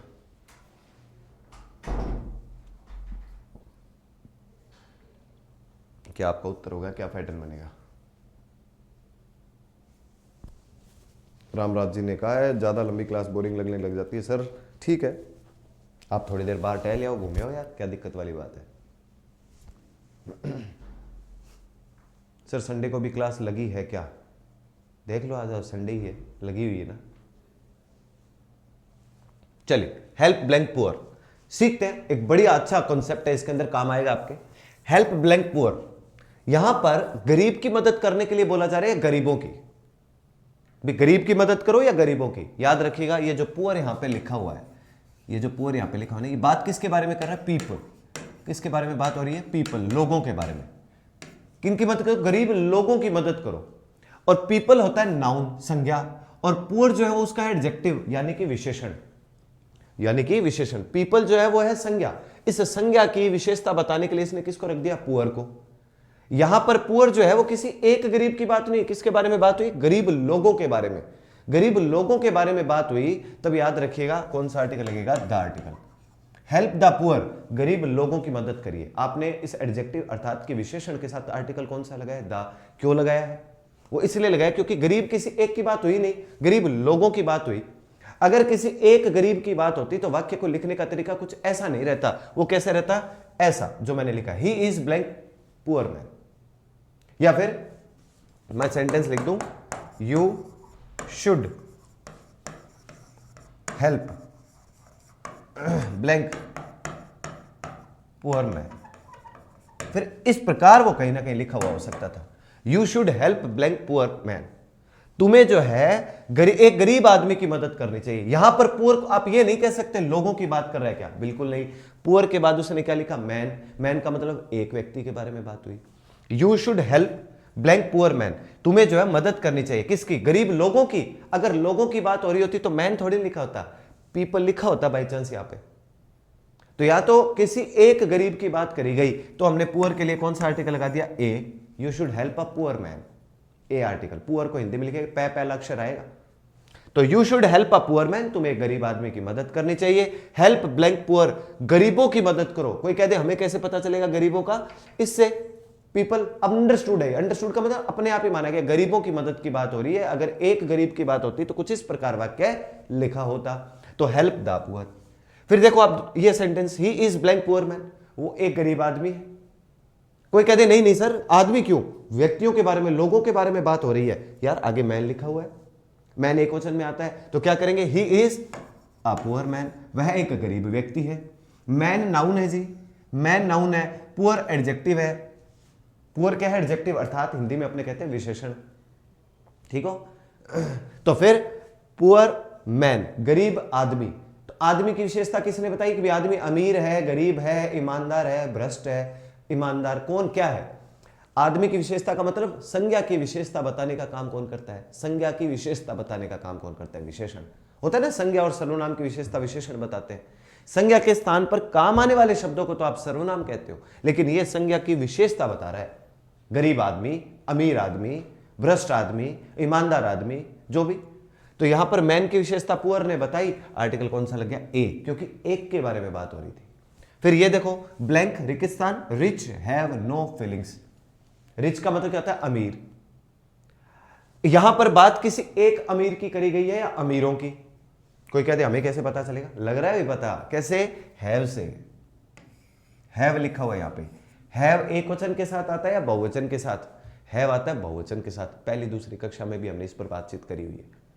हैव आता है बहुवचन के साथ और हैज आता है एक वचन के साथ। इसने लिखा रिच हैव नो फीलिंग्स, अमीरों में कोई भावनाएं नहीं होती। कोई कहते अमीर में कोई भावना नहीं होती, सर इस वाक्य में तो अमीरों के बारे में बात हुई है, कैसे पता चला, हैव से। हैव आता है बहुवचन के लिए, तो जैसे मुझे पता चला अमीरों की बात करी गई है, तो अमीरों के बारे का मतलब क्या हो जाएगा, कौन सा आर्टिकल लगा दो, द आर्टिकल लगा दो। The rich have no feelings, plural adjective. Adjective भाई, रिच क्या है, नाउन थोड़ी, संज्ञा थोड़ी है। रिच तो लोगों के बारे में बात हो रही है, लोग तो संज्ञा होता और रिच उसके विशेषण है, विशेषता है। तो यहां पर इसने क्या लिखा, the article. The rich have no feelings, अमीरों में कोई भावना नहीं होती, अमीरों में कोई भावना नहीं होती। ये इसका हिंदी ट्रांसलेशन अनुवाद हुआ, सही लिखे आपने answer, the rich have no feelings. Clear हुई थ्योरी आपके। तो the rich have no feelings, अमीरों में कोई भावना नहीं होती, किसी एक अमीर की बात नहीं। कोई कहते एक अमीर का पता कैसे चलेगा, मैंने लिख दिया sentence, he is blank rich man, वह एक गरीब सॉरी अमीर आदमी है। पता कैसे चला अमीर, क्योंकि रिच की स्पेलिंग ये और ये दोनों समान ही तो है, लेकिन इसमें पता कैसे चलेगा, बाद में मैन लिखा हुआ भाई, नाउन की विशेषता। जैसे कि ये मैन नाउन था, ये मैन आपका क्या था, संज्ञा था। ये पुअर क्या था, ये पुअर है आपका एडजेक्टिव, पुअर है आपका एडजेक्टिव। एडजेक्टिव का मतलब विशेषण। यहां पर सेम कहानी है, रिच क्या है एडजेक्टिव, मैन क्या है नाउन। तो ही is a rich man, rich को हिंदी में लिख लो, पहला लेटर रे आएगा, रे, तो आर्टिकल ए लग गया, he is a rich man. Sir a और एन में थोड़ा कंफ्यूजन होता है, हिंदी में लिखा करो मित्र, हिंदी में लिखोगे तो पता चल जाएगा। मान लो मैं पुअर को हिंदी में लिखता हूं, पुअर, पहला लेटर क्या है, पे आया है, कै खे गे गे डे अर्थात कॉन्सोनेंट व्यंजन, तो ए लगता है। और ए आ ई ई उ ऊ स्वर वोवेल तो एन लगता है। इसमें कहाँ कंफ्यूजन हो सकता है यार, कमाल ही कर रहे हो, है ना। और देखो आप, तो the rich have no feelings, he is a rich man. यहां लिखा हुआ पुअर आर वेरी इमोशनल, गरीब लोग बहुत इमोशनल होते हैं, ठीक है। अब पुअर एक वचन है या बहुवचन, कोई कहते हमें कैसे पता चलेगा, पता चल रहा है, आगे क्या लिखा हुआ है, आर। आर एक वचन के साथ आता है बहुवचन के साथ, बहुवचन के साथ तो मैं क्या लगाऊंगा, द पुअर। ये लो जी, the poor, the poor are very emotional, गरीब लोग बहुत इमोशनल होते हैं, भावुक होते हैं। इमोशन का मतलब क्या हुआ, भावुक।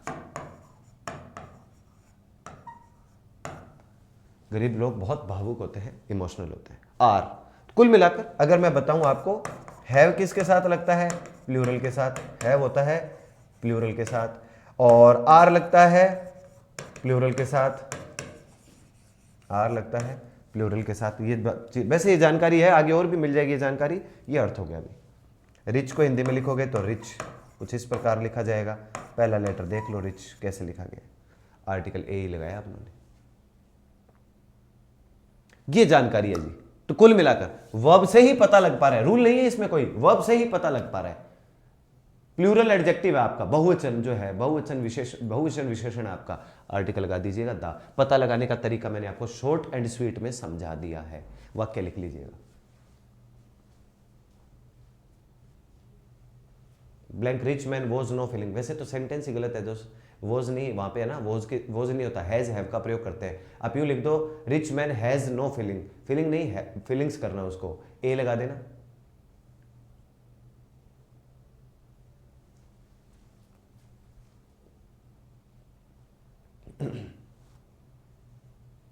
नोट डाउन करना इसको। ये बिल्कुल समझ में आ गया सर, ये परफेक्ट समझ में आया, चलो अच्छी बात है। देखो एक ही स्पेलिंग, रिच की स्पेलिंग दोनों जगह पे एक जैसी है, फिर भी किसी में तो दा लगा है, किसी में ए लगा है।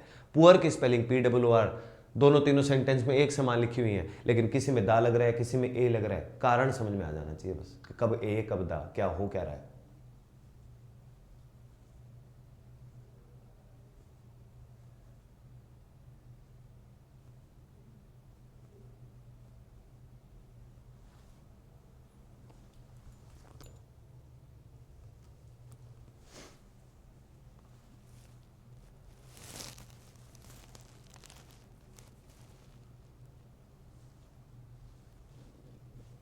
चलिए जी, उम्मीद करता हूं लिख लिया होगा आपने।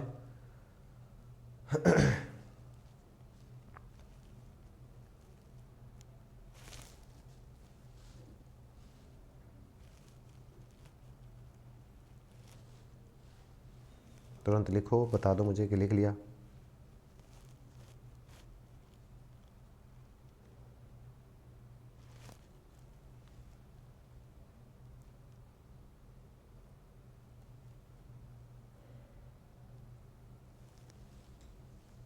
चलो भाई, ये अपना टॉपिक कंप्लीट होता है जी सभी साथियों।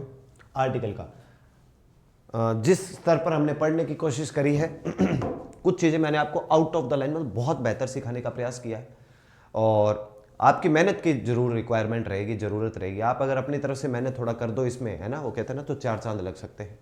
थोड़ा आपको प्रयास करने की आवश्यकता है, और प्रैक्टिस के लिए मैंने आपको अच्छे खासे क्वेश्चन, लगभग 30 से भी ज़्यादा ही क्वेश्चन मैंने करवाए हैं आपको, है ना, 35 के आसपास क्वेश्चन करवाए। जो सेंटेंस में लिखे थे वो तो अलग, ठीक है। प्रैक्टिस के लिए कब क्या करना है मैं आपको सही समय रहते सब कुछ बता दूंगा। अभी एक बार के लिए आप इस पर भरोसा रखिए।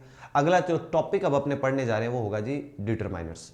लेकिन उससे पहले एक बार सिलेबस पर चर्चा कर लेते हैं कि आपको अब सिलेबस आने के बाद उसने कौन कौन से टॉपिक जो है वो दिए हैं, ठीक है। उन सिलेबस को अपने एक बार थोड़ा सा मैं नोट डाउन करता हूँ हल्का फुल्का, और उनके ऊपर थोड़ी बातचीत करते हैं कि कहाँ से क्या आने की संभावनाएं रह सकती हैं, क्या टॉपिक है जो आपको बहुत जल्दी समझ में आने की गुंजाइश रहेगी।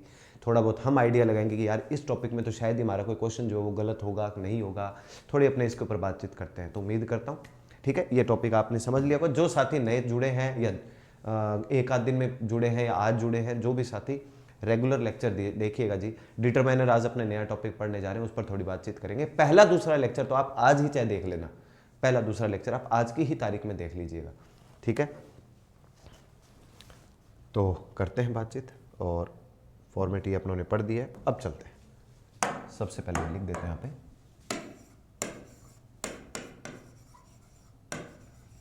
Syllabus of English. इंग्लिश का आपका क्या सिलेबस उन्होंने दिया है, कैसे क्या प्रश्न वो दे रहे हैं आप, इस पर अपनी थोड़ी बातचीत करते हैं। ठीक है, बहुत बहुत धन्यवाद भाई आप सभी का। कोई बात नहीं, चीज़ें अब अपने सिलेबस के ऊपर चर्चा करते हैं। सिलेबस में जो मैं आपको बताता हूँ, उसने जो टॉपिक अपने सामने रखे हुए हैं वो कैसे क्या टॉपिक हैं जी। इसने देखो, एक तो सीधा ही पैटर्न जो इसने दिया आपको, वो दिया है टेंस, और साथ ही साथ इसने एक नाम लिखा है सीक्वेंस ऑफ टेंस। टेंस लिखा है और सीक्वेंस ऑफ टेंस लिखा है। मेरा ये मानना है सबसे ज्यादा क्वेश्चन पूछता ही सीक्वेंस से है, क्रम से, बढ़िया से बढ़िया एग्जाम के अंदर भी। सीक्वेंस का अर्थ क्या होता है? आमतौर पे क्रम, ऑर्डर। क्या होगा क्या नहीं होगा मैं आपको बताऊंगा सही समय आने पे, जब हम टेंस पढ़ेंगे। टेंस के साथ साथ ही सीक्वेंस अपने आप ही कवर करेंगे, और सीक्वेंस में मैं थोड़े बहुत क्वेश्चन, प्रश्न कंडीशनल्स के भी ऐड करूंगा कि ये कंडीशनल्स वाला हिसाब किताब क्या है। लेकिन फिलहाल उसने सिलेबस में आपके जो वो टेंस और सीक्वेंस ऑफ टेंस जो है वो लिखकर दिया हुआ है। ये उसने साफ तौर पे ही लिख के दिया हुआ है जी। एक तो ये बात। फिर एक उसने पार्ट जो अपने को दिया है वो दिया है जी एक्टिव पैसिव। एक उसने जो पार्ट आपको दिया है वो दिया हुआ है एक्टिव पैसिव। एक्टिव पैसिव को और क्या कह सकते हैं अपने? वॉइस। एक्टिव पैसिव दिया है। एक इसने आपको दिया हुआ है डायरेक्ट इनडायरेक्ट। एक इसने पार्ट जो आपको दिया है वो दिया हुआ है डायरेक्ट इनडायरेक्ट। इसको नरेशंस भी कहते हैं, इसको कहते हैं नरेशंस। एक इसने ये पार्ट आपको दिया है। ठीक है भाई, सर्कल करवा देना। नहीं नहीं, आज ही थोड़ा बहुत शुरू तो आज ही करेंगे अपने, कोई दिक्कत वाली बात नहीं है। ठीक है, फिर एक पार्ट जो इसने आपको दिया वो दिया इसने transformations. Transformations of sentences. Transformations of sentences. इसमें जैसे मान लो वो आपको बोलेगा कि असर्टिव से असर्टिव टू एक्सक्लेमेटरी। ये मैं सब बताऊंगा आपको ये क्या चीज़ें हैं। एक्सक्लेमेटरी क्या है, ठीक है ना। असर्टिव से आपको एक्सक्लेमेटरी की ओर ले गया, कोमा इंटेरोगेटिव की ओर ले जाए बाई चांस वो कि प्रश्नवाचक बना दो, इंटेरोगेटिव की ओर ले जाओ प्रश्नवाचक बना दो, सो ऑन एक्सेट्रा एक्सेट्रा। बदलाव होता है, जैसे आमतौर पे इसे क्या कहते हैं? बदलाव कहते हैं। ये बदलाव का पैटर्न रहता है। ठीक है, वाइस वर्सा भी आप इसे कह सकते हैं एक तरीके से। इसे क्या कहा जा सकता है? Vice versa. अपने ऐसे लिख सकते हैं, वाइस वर्सा मतलब उलट पुलट। वाइस वर्सा का मतलब उलट पुलट भी इसको है जो ये करवा सकता है। एक्सक्लेमेटरी से सिंपल की ओर ले जाए, ऐसे भी बोल सकता है भाई। ठीक है ना। फिर वर्ड्स रॉन्गली यूज्ड। कोई शब्द है उसका गलत तरीके से कैसे उस वाक्य में प्रयोग किया गया है। यहां पर मुझे लगता है कोई मिसस्पेल्ड से जुड़ी हुई कोई कहानी दे दे आपको, है ना। कैसा मामला भी दे सकता है, मिसस्पेल्ड से भी कोई जोड़ के बात आपको दे सकता है। स्पेलिंग ही कहीं गलत दे दे उसके अंदर, उसके ऊपर बातचीत होगी। मिसस्पेल्ड वाला जो पार्ट बेसिकली होता है ना, वो पार्ट भी आपको दिया जा सकता है। ये पैटर्न जो है दिया जा सकता है। फिर आर्टिकल्स दिया है जिसने, आर्टिकल्स हमने पढ़ दिए हैं।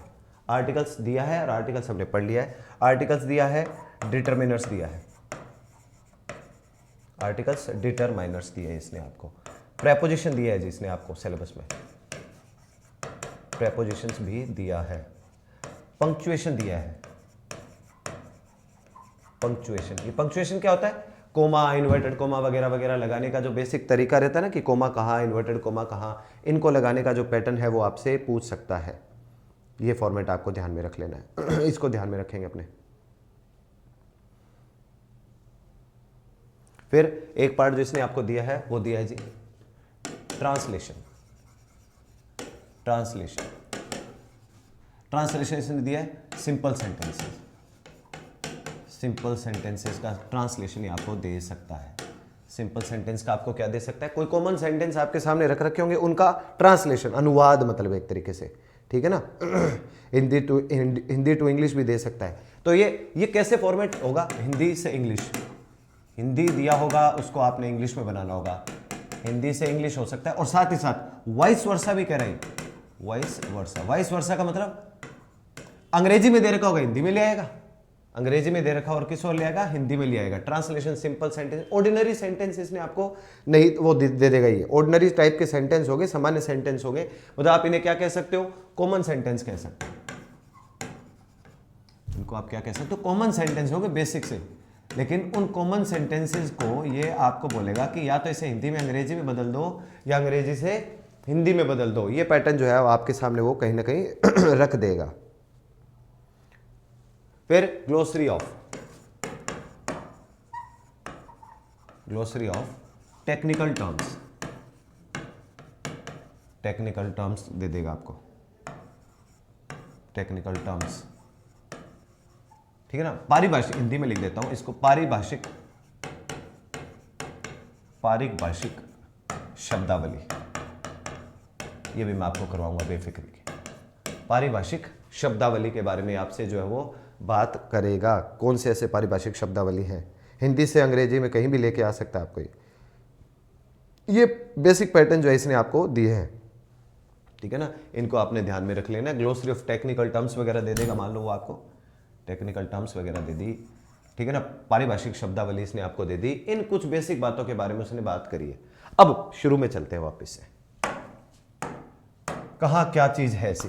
टेंस, सीक्वेंस ऑफ टेंस पढ़ेंगे। एक्टिव पैसिव सबसे आसान, एक्टिव पैसिव को तो मैं आपको बता सकता हूं, जहां तक मुझे लगता है आपका शायद क्वेश्चन एक गलत नहीं होगा एक्टिव पैसिव का, क्योंकि ये तो बहुत बेसिक तरीके से ही अभी एक पैटर्न बनता है अपने पास, जैसा एक्टिव वैसा पैसिव, उसके आधार पे भी आप सीखने का प्रयास करोगे। लेंथी टॉपिक की अगर बात करी जाए ना, जो अपना थोड़ा समय लेगा, मैं आपको वो भी समझाता हूं। कौन सा टॉपिक जो है वो अपना समय लेगा, वो है जी टेंस और सीक्वेंस ऑफ टेंस।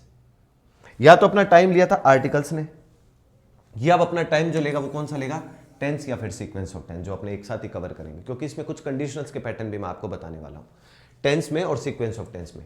ज्यादा प्रश्न कहां से पूछे जाने की संभावना है, देखो टोटल प्रश्न आने कितने हैं, 15 क्वेश्चन लेने उसके। कितने क्वेश्चन लेने हैं, 15 क्वेश्चन,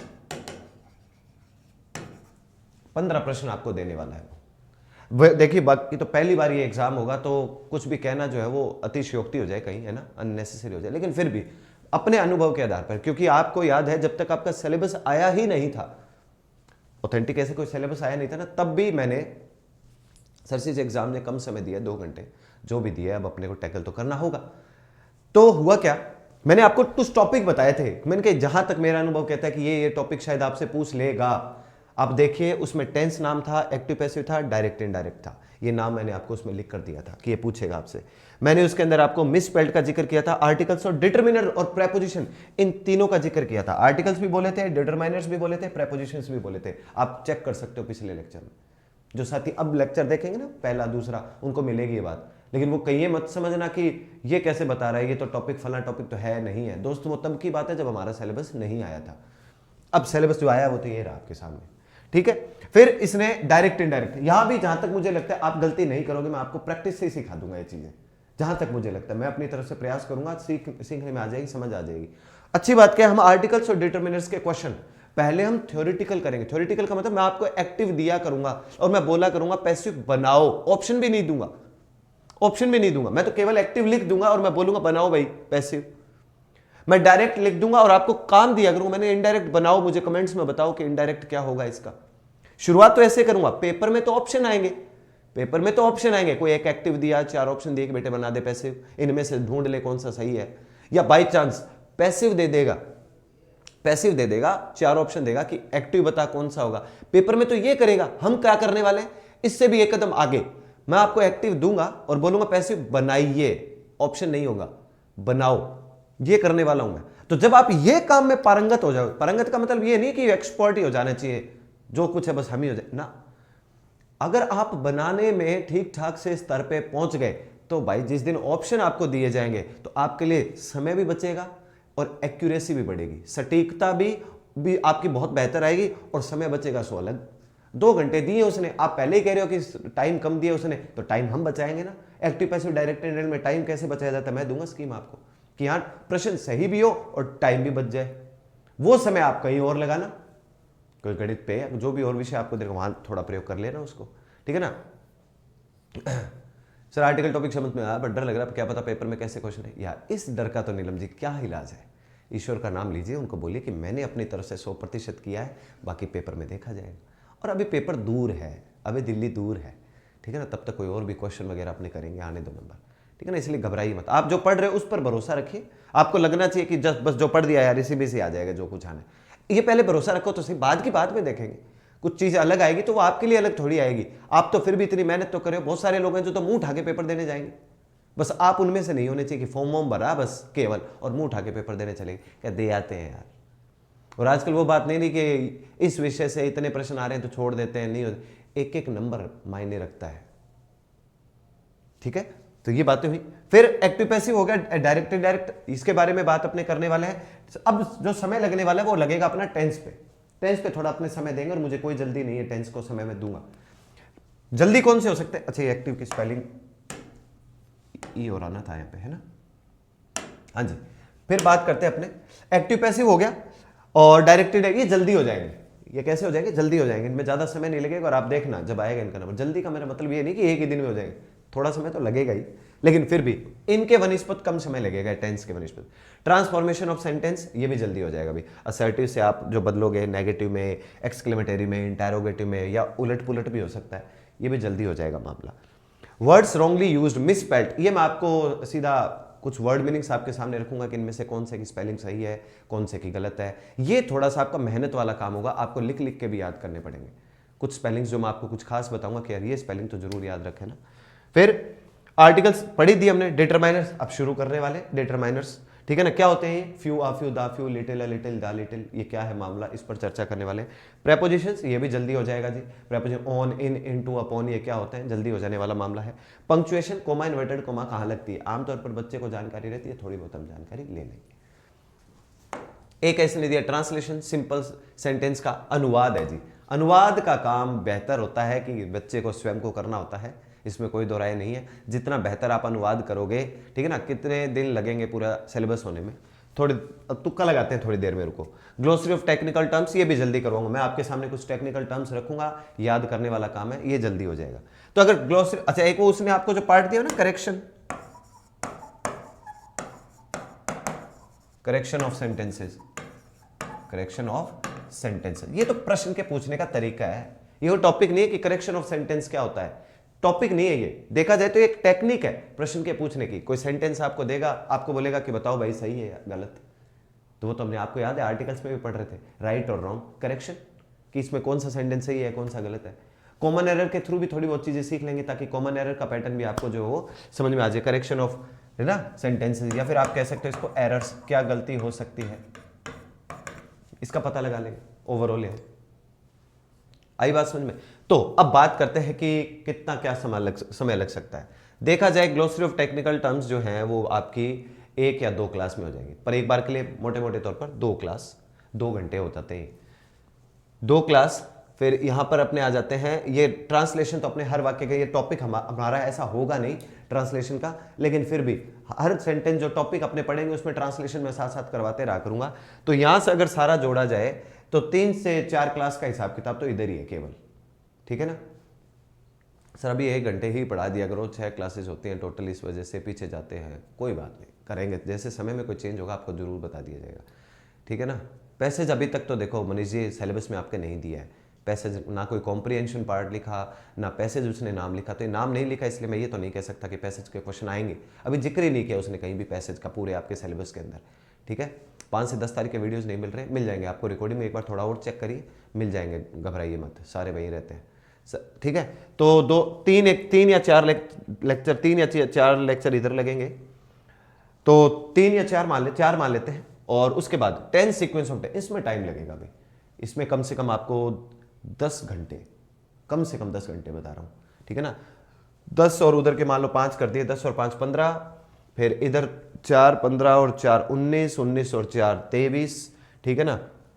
23 के बाद आप कर सकते हो 25, ठीक है ना, और 26 27, 28 29, 30 31 32, 50 घंटे का मामला होता है सारा, जिसमें आर्टिकल काउंट कर दिए मैंने, 50 घंटे मिनिमम आपके काउंट होते हैं। अब 50 में से आर्टिकल का टॉपिक अपनों ने लेंथी था, पढ़ दिया, आर्टिकल बड़ा टॉपिक में नाम आता है, पढ़ दिया है, टेंस बड़े टॉपिक में नाम आएगा, जल्दी पढ़ना शुरू कर देंगे, क्या क्या चीज़ें आपके इस ग्रेड 4th के हिसाब से क्या क्या चीज़ें खास हो सकते हैं उसके बारे में पता करेंगे। और 50 लेक्चर का मतलब होता है 50 घंटे। अब मेरा आपसे निवेदन है, कहीं आप है ना ऐसे मार्क करके मत बैठ जाना बस 50 का 51 कैसे होगा, 49 कैसे हो गया। मैं तो एक मोटे मोटे तौर पे बताता हूँ, बाकी तो आप जब पढ़ोगे, कई बार मैं आपके कमेंट्स पे थोड़ा ध्यान देता हूँ, आपके प्रश्नों पे ध्यान देता हूँ, तो थोड़ा समय कम ज़्यादा लग सकता है, पर अपने पास है, कहीं कोई ज़्यादा नहीं हो रही है ना। ठीक है, तो ये बातें थी भाई। तो पैसेज नहीं दिया हुआ अभी तक है ना, फरवरी तक, हाँ फरवरी तक तो हो ही जाएगा, क्योंकि हाँ फरवरी तक तो क्यों नहीं हो जाएगा, फरवरी तक आपका जरूर हो जाना है। चलिए अब आज अपने जो है जाने से पहले टॉपिक के ऊपर एक चर्चा कर लेते हैं, और टॉपिक जो है अपना वो है डिटरमाइनर्स। टॉपिक का टाइटल आप लिखो जी, डिटरमाइनर्स, ये अपना टॉपिक है। और अब आप सभी साथियों से मेरा निवेदन है, बहुत ही अच्छा टॉपिक है, शॉर्ट एंड स्वीट टॉपिक है, तुरंत समझ में आने लायक भी टॉपिक है, पर अब दिमाग यहां रखना बहुत जरूरी है। सर जी कल आपकी क्लास होगी या नहीं सर जी? कल का मुझे अभी पता नहीं है, शायद नहीं होगी, जहां तक मुझे लगता है शायद कल अपनी छुट्टी रह सकती है ना, तो देखो संडे को क्लास अपने लगाइए, मंडे को छुट्टी रह सकती है, बाकी क्या पता, मुझे अभी पूरा खुद कोई आइडिया नहीं है, ठीक है ना। तो सर प्लीज़ 1 घंटे ही पढ़ा दिया करो। देखो साथियों, और भी क्लासेज होती हैं, उस हिसाब से थोड़ा एडजस्ट करना होता है, पर बाकी मैं करता हूँ, चलो कोशिश है ना। कल की मुझे अभी जानकारी नहीं है गुरुदीप जी, है ना, अगर होगी तो भी आपके पास नोटिफिकेशन आएगा, जब नहीं होगा तो भी आपके पास जो है जानकारी सारी मिल जाती है, ठीक है ना। तो मुझे अभी इसके बारे में पूरा ज्ञान नहीं है, थोड़ा बहुत मुझे जहाँ तक लग रहा है शायद नहीं होगी, शायद नहीं होगी, बाकी देखते हैं। और वो मेरी नहीं, शायद किसी की भी शायद ना हो, बाकी मुझे आइडिया नहीं। हाँ जोधपुर से आपकी क्लासेज जो होंगी वो शायद कंटिन्यू रह सकती हैं, ठीक है ना। मैं जयपुर से आपको पढ़ा रहा हूँ, तो शायद नहीं हो। कल हमारा क्रिकेट मैच है, अभी उत्कर्ष परिवार कई सारे खेलेंगे, क्रिकेट खेलेंगे, तो पता नहीं, बाकी मुझे अभी आइडिया नहीं। बाकी अपनी क्लास तो सुबह सुबह होती है, तो क्या पता हो जाए, है ना। चलिए संडे को आप भी पतंग उड़ाते हुए मैं ज्ञान उड़ाता हूँ भाई, उस ज्ञान के फेर में जो जाते हैं कुछ ना कुछ ज्ञान लेकर चले जाते हैं। देखो भाई, अब जो डिटरमाइनर्स मैं आपको इसमें सिखाने वाला हूँ, फ्यू, आ फ्यू, दा फ्यू, लिटिल, अ लिटिल और दा लिटिल, इसके ऊपर अपने बातचीत करने वाले हैं। पहले फ्यू, आ फ्यू, दा फ्यू, इसको थोड़ा सा आप समझिए क्या है क्या ये। मान लीजिए कभी भी कोई भी सेंटेंस हो, उसमें चाहे फ्यू हो, चाहे ए फ्यू हो, फ्यू या ए फ्यू या दा फ्यू, फ्यू हो, ए फ्यू या दा फ्यू। अच्छा, डिटरमाइनर्स को हिंदी में तो कहते हैं निर्धारक, इनको क्या कहते हैं, निर्धारक, पर हिंदी में काम तो नहीं आया, अंग्रेजी में बनेगा हिसाब किताब तो इसका, ठीक है, निर्धारक का। आप चाहे किसी भी सेंटेंस में फ्यू, आ फ्यू या दा फ्यू, चाहे फिर वो फ्यू हो, आ फ्यू हो, और चाहे दा फ्यू हो, किसी का भी प्रयोग करते हैं, चाहे वो फ्यू है, ए फ्यू है, चाहे दा फ्यू है, इसके बाद इनके ठीक बाद आने वाला नाउन, इनके ठीक बाद आने वाला नाउन काउंटेबल, इनके ठीक बाद आने वाला नाउन काउंटेबल प्लूरल होता है। बहुत बढ़िया प्रश्न बताया मैंने आपको, ध्यान से देखो, निवेदन है इनके ठीक बाद, किसके, फ्यू हो, चाहे ए फ्यू और चाहे दा फ्यू, इनके ठीक बाद, मैंने क्या लिखा हुआ है, ठीक बाद, इनके ठीक बाद आने वाला नाउन कैसा होगा, काउंटेबल तो होगा, जो होगा ही, प्लूरल भी होना चाहिए, अब गिन भी पाओगे, और बहुवचन भी होना चाहिए। इनके ठीक बाद, चाहे फिर वो फ्यू है, ए फ्यू है, चाहे दा फ्यू है, इसके ठीक बाद आने वाला नाउन काउंटेबल होगा और प्लूरल होगा। अब आप देखो एक बात छोटे, अच्छा कहां फ्यू लगता है, कहां ए फ्यू, कहां दा फ्यू, थोड़ी समय बाद पता करेंगे, पर एक बार पहले ये तो पता हो कि तीनों में से आपने चाहे जो भी लगाया, इसके ठीक बाद आने वाला नाउन होगा काउंटेबल और प्लूरल भी। तो चलिए मैं आपको एक चीज सिखाता हूं, फ्यू या ए फ्यू या दा फ्यू, आप कुछ भी बोल दो, बॉय होगा कि बॉयज, फ्यू बॉय होगा, ए फ्यू बॉय होगा या दा फ्यू बॉय होगा, few boy, a few boy या दा फ्यू बॉय, कौन सा सही है, कोई सही नहीं, क्योंकि मैंने बोला बॉय, बॉय क्या है, काउंटेबल तो है, प्लूरल है क्या, बहुवचन भी तो होना चाहिए। तो फ्यू बॉयज हो सकता है, ए फ्यू बॉयज हो सकता है, दा फ्यू बॉयज हो सकता है, लेकिन फ्यू, ए फ्यू या दा फ्यू बॉय कभी नहीं होगा। थोड़ी बात आई, एक तो ये बात समझ में लाइएगा आप। अच्छा मान लीजिए मैं बोलता हूं फ्यू या ए फ्यू या दा फ्यू, मतलब फ्यू वोटर, दा फ्यू वोटर या a few voter, few voter, a few voter या दा फ्यू वोटर, कौन सा सही है, कोई सा ही ठीक नहीं है, क्योंकि वोटर क्या है, अनकाउंटेबल, जबकि फ्यू दा फ्यू इनके बारे में क्या कह रही है, फ्यू, ए फ्यू, दा फ्यू के बारे में, कि इनके ठीक बाद आने वाला नाउन कैसा होगा, काउंटेबल, और वो भी प्लूरल। ये तो होगी इसके बारे में बात। अब अपने बात करते हैं लिटिल, चाहे हो आ लिटिल, लिटिल हो, चाहे आ लिटिल हो, और चाहे दा लिटिल हो, लिटिल हो, आ लिटिल हो, और चाहे दा लिटिल हो। लिटिल है, चाहे आ लिटिल है, चाहे दा लिटिल है, कोई सा भी हो, लिटिल, आ लिटिल और दा लिटिल, इनमें से कोई सा भी हो। इसके लिए क्या खास बात है, इनके ठीक बाद, इनके ठीक बाद, इनके ठीक बाद आने वाला नाउन, इनके ठीक बाद आने वाला नाउन अनकाउंटेबल होगा, अनकाउंटेबल होगा। इनके ठीक बाद आने वाला नाउन कैसा होगा, अनकाउंटेबल होगा जी, ठीक है ना। 27वें में सर बीच में बिफोर आया तो बिफोर से पहले past perfect, before plus simple past आएंगे विष्णु जी, यही तो बात है ना। आपने क्या किया, बिफोर, मैं आपको बिफोर के बाद सिंपल प्रेजेंट लगते दिखाऊंगा, आने तो टेंस का नंबर है ना। Past perfect plus before plus simple past plus after plus simple past वाले से जो पैटर्न आते हैं ना, आएंगे इनके नंबर। पर अभी के लिए तो आप इस पर ध्यान दो, है ना, टेंस से ध्यान हटा लीजिए, ठीक है ना। सर कौन सी जो, मुझे नहीं, इसके बारे में जानकारी नहीं है भाई, ठीक है। और ये कोई जीके का प्रश्न भी नहीं है कि कौन सी क्लास जोधपुर से हो रही है, कौन सी जयपुर से हो रही है, बस ये है सभी क्लासेज आपकी उत्कर्ष परिवार से हो रही है, ये जरूरी है आपके लिए तो, है ना। सर पहले टेंस पढ़ाते ना सोनू जी, पहले क्या पढ़ाना है बाद में क्या पढ़ाना है, आपको नहीं लगता इस प्रश्न का मुझे ज़्यादा बेहतर उत्तर पता होना चाहिए, और मुझे ज़्यादा जानकारी होगी कि कौन सा टॉपिक पहले काम आ सकता है, कौन सा बाद में काम आ सकता है ना। आपको सोचना चाहिए कि ये बात तो वो जानते होंगे किसको क्या डिसाइड करना है। तो योजना आयोग का अध्यक्ष मुझे बने रहने दीजिए, आप तो केवल पढ़ाई करिए, है ना। कहीं मैं पढ़ाई करते रह जाऊँ, आप योजनाएं बनाते रह जाओ, पेपर में काले बोले तो आपने करने दोस्त, है ना। मुझे पता है कौन सा टॉपिक कहाँ क्या चीज़ सिखाने वाला है। टेंस की वजह से अभी तक कोई काम रुका हुआ नहीं है, और इनमें आने वाली खास बातें, वर्ब, हेल्पिंग वर्ब को लेकर चीज़ें हम पहले दूसरे लेक्चर में देख चुके, है ना, तो वहाँ से देखिएगा। अब देखो भाई, तो लिटिल हो, आ लिटिल हो, दा लिटिल, इसके ठीक बाद आने वाला नाउन कैसा होगा, अनकाउंटेबल होगा। अनकाउंटेबल को लेकर 2-3 बातें मैं आपको पहले दूसरे लेक्चर में लिखवा चुका हूं, यहां नहीं बोलूंगा, यहां लिखवाऊंगा नहीं, बोल देता हूं, चलो लिखवाऊंगा नहीं। वो बात कौन सी, अनकाउंटेबल नाउन के साथ 3 बातें फिक्स।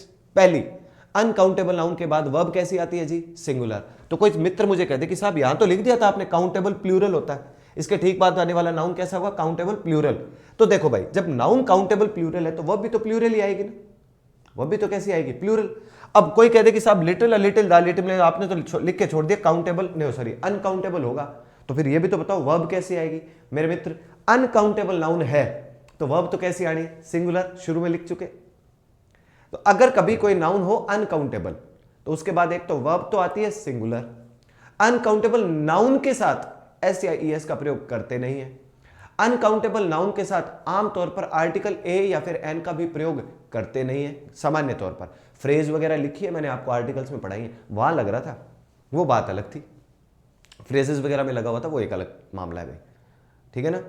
तो अब कुल मिलाकर लिटिल, आ लिटिल, दा लिटिल, इनके ठीक बाद आने वाला नाउन कैसा होगा, अनकाउंटेबल होगा। ये बात है, जरूर आपको याद रखनी है। बस इसके अंदर है ना एक अपवाद वाला टाइप का मामला है जी। वो क्या रहता है, जैसे एक्सेप्शन मान लीजिए आप, नोट लिख देता हूं आपको, नोट, ये जरूर सही बैठता है, ये बोलचाल में सही बैठता है, इसलिए अंग्रेजी में भी इसको सही काउंट किया गया है। जैसे अ लिटिल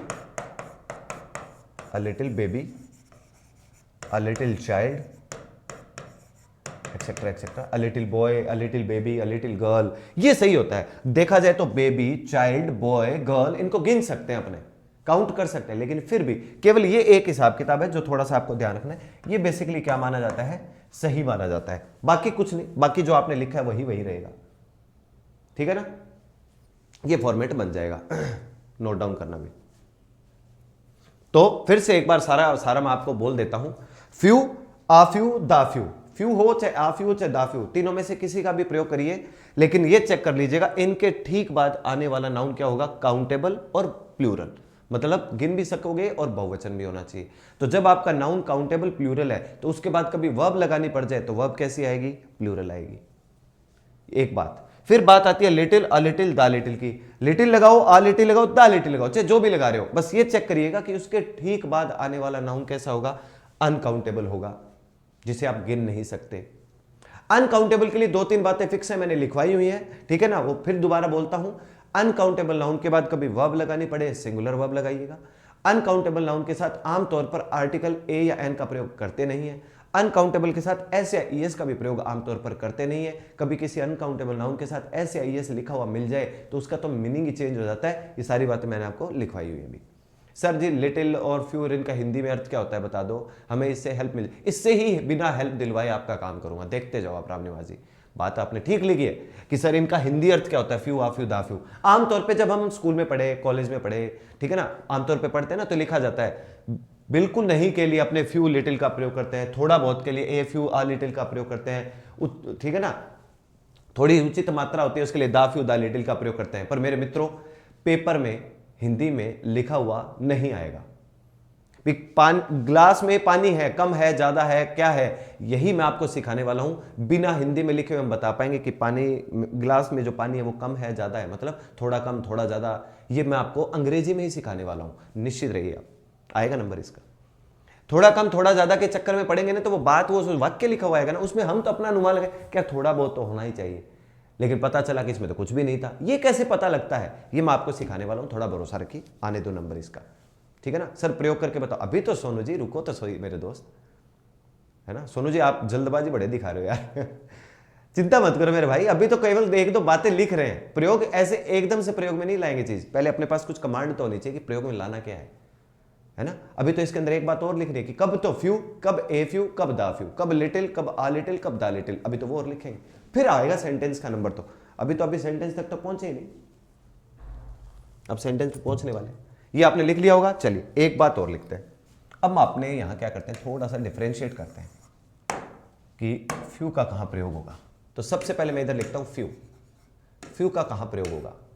फ्यू का प्रयोग किया जाएगा साथियों पॉजिटिव सेंस में। फ्यू का प्रयोग कहां किया जाता है, पॉजिटिव सेंस में।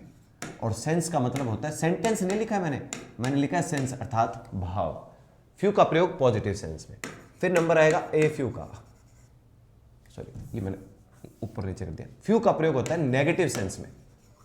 फ्यू का प्रयोग करेंगे नेगेटिव सेंस में, नकारात्मक भाव। और ए फ्यू का प्रयोग होगा पॉजिटिव सेंस में। फ्यू का प्रयोग होगा पॉजिटिव सेंस में यानी सकारात्मक भाव में। और फिर आता है नंबर दा फ्यू का। दा फ्यू का प्रयोग कहां करेंगे, वही बात है नाउन के ठीक बाद, नाउन के ठीक बाद, नाउन के ठीक बाद अगर आपको मिल जाएगा दैट, अगर आपको मिल जाए कोई WH वर्ड, और या फिर आपको मिल जाए कोई प्रोनाउन, सर्वनाम। प्रोनाउन कौन से, जैसे आई, यू, वी, दे, या फिर ही, या फिर शी। दोबारा देखो, नाउन के ठीक बाद अगर दैट या WH वर्ड या कोई pronoun I, you, we, they, he, she में से हो तो बार लगाने की जरूरत नहीं, तो क्या लग जाएगा, दा फ्यू। आप नोट करो, जिन साथियों ने आर्टिकल की क्लास अच्छे से देखी है, पढ़ी है, वो देख रहे हो कि यार यहां पे मैं दा फ्यू लिख रहा हूं ना, मैंने ऑफ नहीं लिखा, जिसे आमतौर पर सही उच्चारण तो उसका क्या होता है अभी। अब नाउन के ठीक बाद दैट या WH वर्ड या कोई प्रोनाउन आ जाए, इस बार मैंने ऑफ को मिस कर दिया है। आपको पता है जब मैंने आपको आर्टिकल के शुरू में क्लास 3 पॉइंट लिखवा रहा था ना, 3 नोट लिखवा रहा था, उनमें एक नोट लिखवाया था मैंने कि नाउन के ठीक बाद ऑफ, दैट, WH वर्ड या कोई प्रोनाउन आ जाए तो नाउन शायद स्पेसिफाइड होगा और उसके साथ द आर्टिकल लगेगा। ये बात लिखवाई थी ना, यहां भी आ गई वो बात, लेकिन यहां आ गई दा फ्यू में। नाउन के ठीक बाद दैट है, WH वर्ड है, कोई प्रोनाउन है, लेकिन यहां मैंने ऑफ नहीं लिखा क्योंकि वो यहां पे काउंट नहीं होता, नहीं माना जाता। ठीक है, ये तो हो गया जी अपना किसका मामला, फ्यू, आ फ्यू और दा फ्यू का। लीजिए ये फ्यू, आ फ्यू, दा फ्यू का मामला कंप्लीट कर दिया अपने। ये है जी, फ्यू लगेगा नेगेटिव सेंस में, ए फ्यू पॉजिटिव सेंस में, दा फ्यू नाउन के ठीक बाद चेक कर लेना। अच्छा, दा फ्यू को सेंस से कोई लेना देना नहीं है कि पॉजिटिव सेंस है कि नेगेटिव सेंस है। याद है आर्टिकल दा को काउंटेबल अनकाउंटेबल नाउन से कोई फर्क पड़ रहा था जब मैंने आर्टिकल आपको पढ़ाए थे। सेंटेंस में वो सिंगुलर था, प्लूरल था, कोई फर्क पड़ रहा था, नहीं पड़ रहा था। कुछ उससे मिलती जुलती कहानी यहां पे है। अब बात करते हैं लिटिल के बारे में। लिटिल नेगेटिव सेंस में, सेम आप यूं मान लो, ये फोटोकॉपी उतार के इधर रखनी है मुझे, तो जीरोक्स कर देना इधर, बस नाम चेंज कर देंगे। लिटिल आएगा नेगेटिव सेंस में अर्थात नकारात्मक भाव में, फिर आएगा अ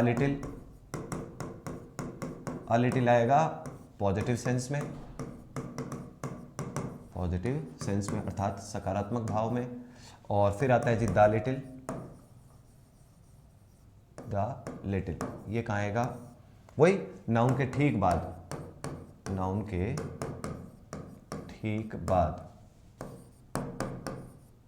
दैट आ जाए या WH कोई वर्ड आ जाए या कोई प्रोनाउन हो। अच्छा, इस बार मैं ब्रैकेट में प्रोनाउन नहीं लिख रहा हूं क्योंकि एक ही बात है, वो यही तो है, प्रोनाउन हो तो क्या द लिटिल, सेम ही कहानी है। ये पैटर्न है जो मैंने आपको अभी लिख कर दिया है, इसको आपको ध्यान रख लेना है। ये हो गया जी। अब सीधा सेंटेंस का एक खेल होगा। अब कोई सोचे यार हिंदी में, चिंता मत करो, अंग्रेजी में ढूंढोगे आप, तो हिंदी की क्या ही बात है यहाँ पे, अंग्रेजी में पता लिख रहे हैं भाई।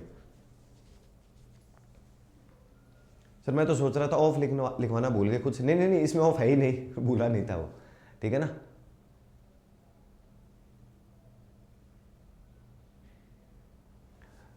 अब इसके अंदर एक नोट लिखवाता हूं जो दोनों तरफ अप्लाई होगा, एक नोट है जो दोनों तरफ अप्लाई होने वाला है। एक तो होता है जी बट, BUT, बट का हिंदी अर्थ क्या होता है, किंतु परंतु।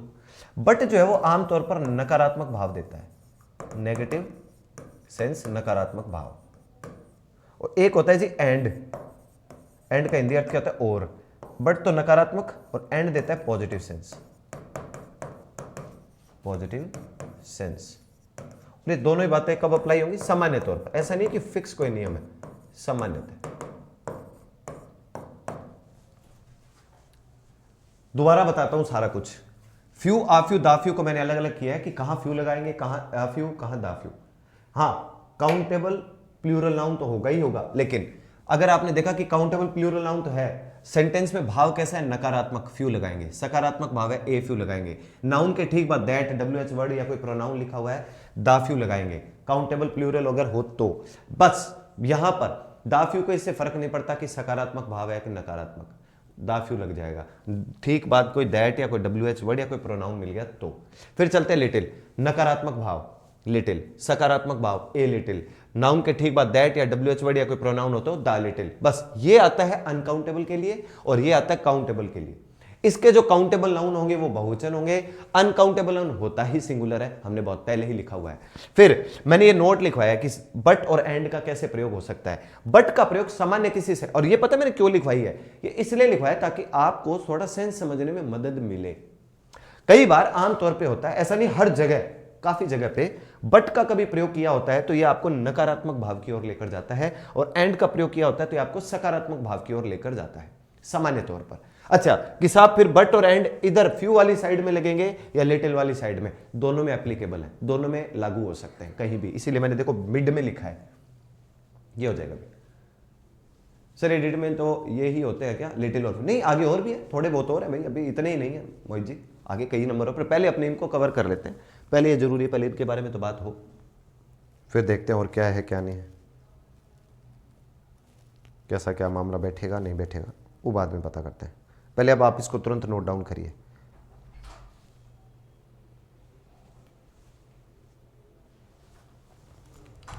इसको आप नोट डाउन करिए।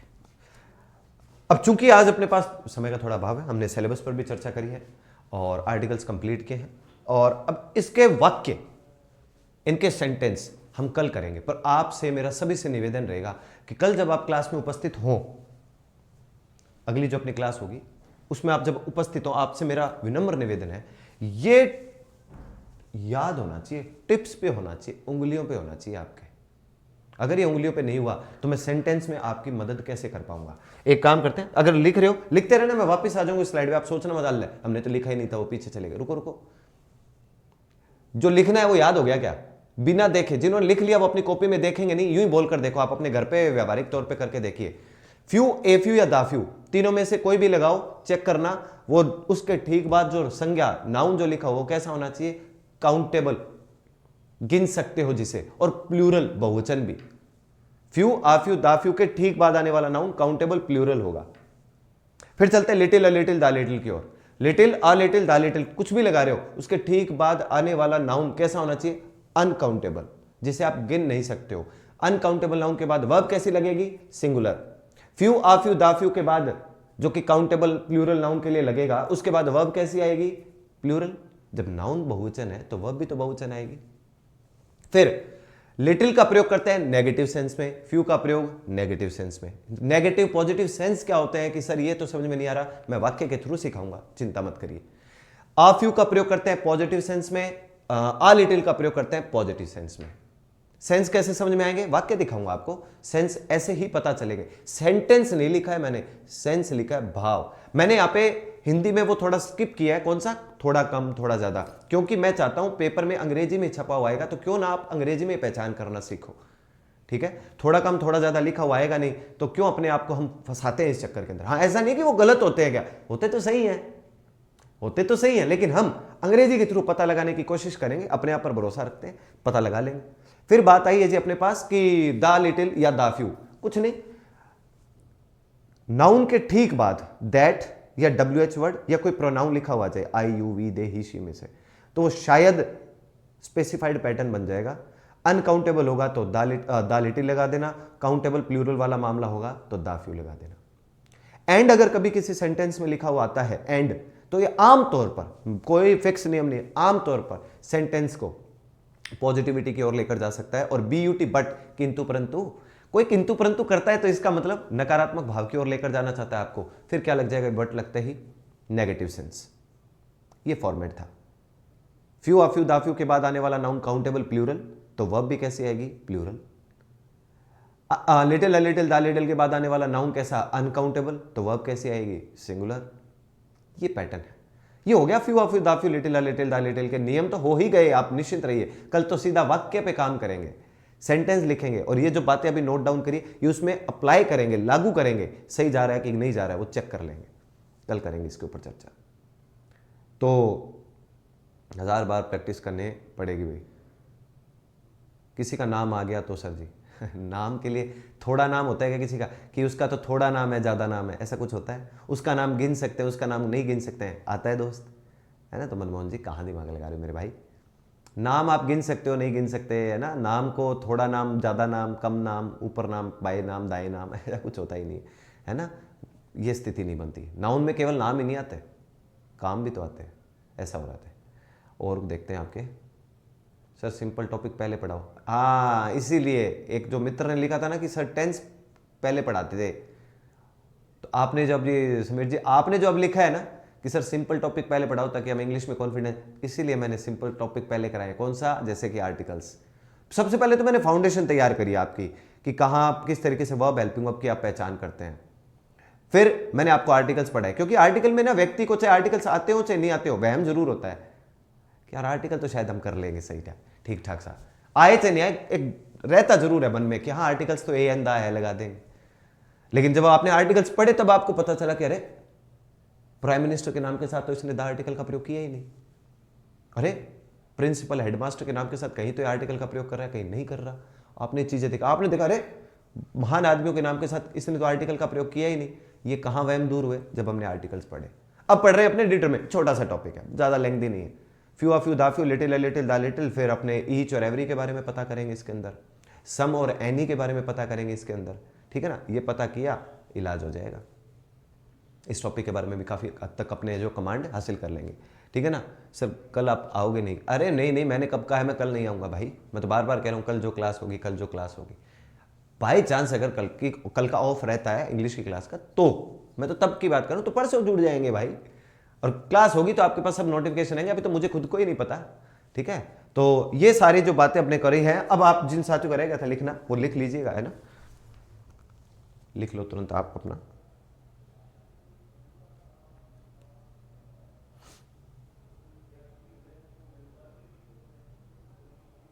तुरंत नोट डाउन करिए। सिलेबस मैंने आपके साथ चर्चा करी ली है, 15 क्वेश्चन आने वाले हैं, और देखते हैं भाई 15 में से अपने कितने सही जाते हैं, नहीं जाते हैं। ईश्वर से तो भरोसा रखते हैं कि पूरे के पूरे ही अपने ठीक करें,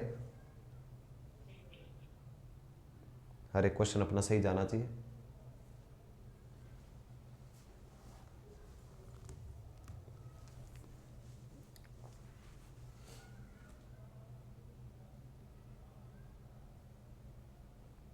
और जिन जिन साथियों ने कल ही ज्वाइन किया है, अभी हाल ही में ज्वाइन किया है, उन सभी से मेरा नंबर निवेदन है, पहला दूसरा लेक्चर तो ज़रूर देखें, हर हालत में देखें। आप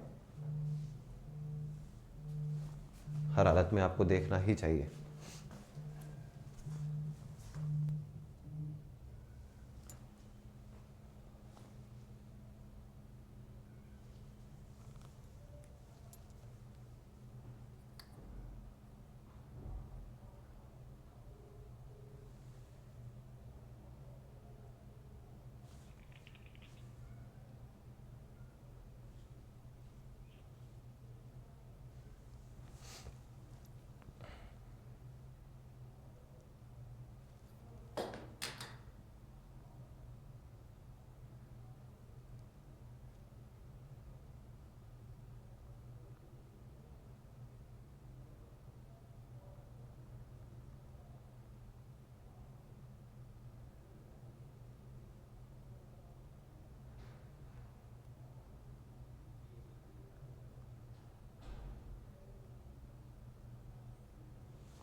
ठीक है साथियों, लिख लिया होगा आपने।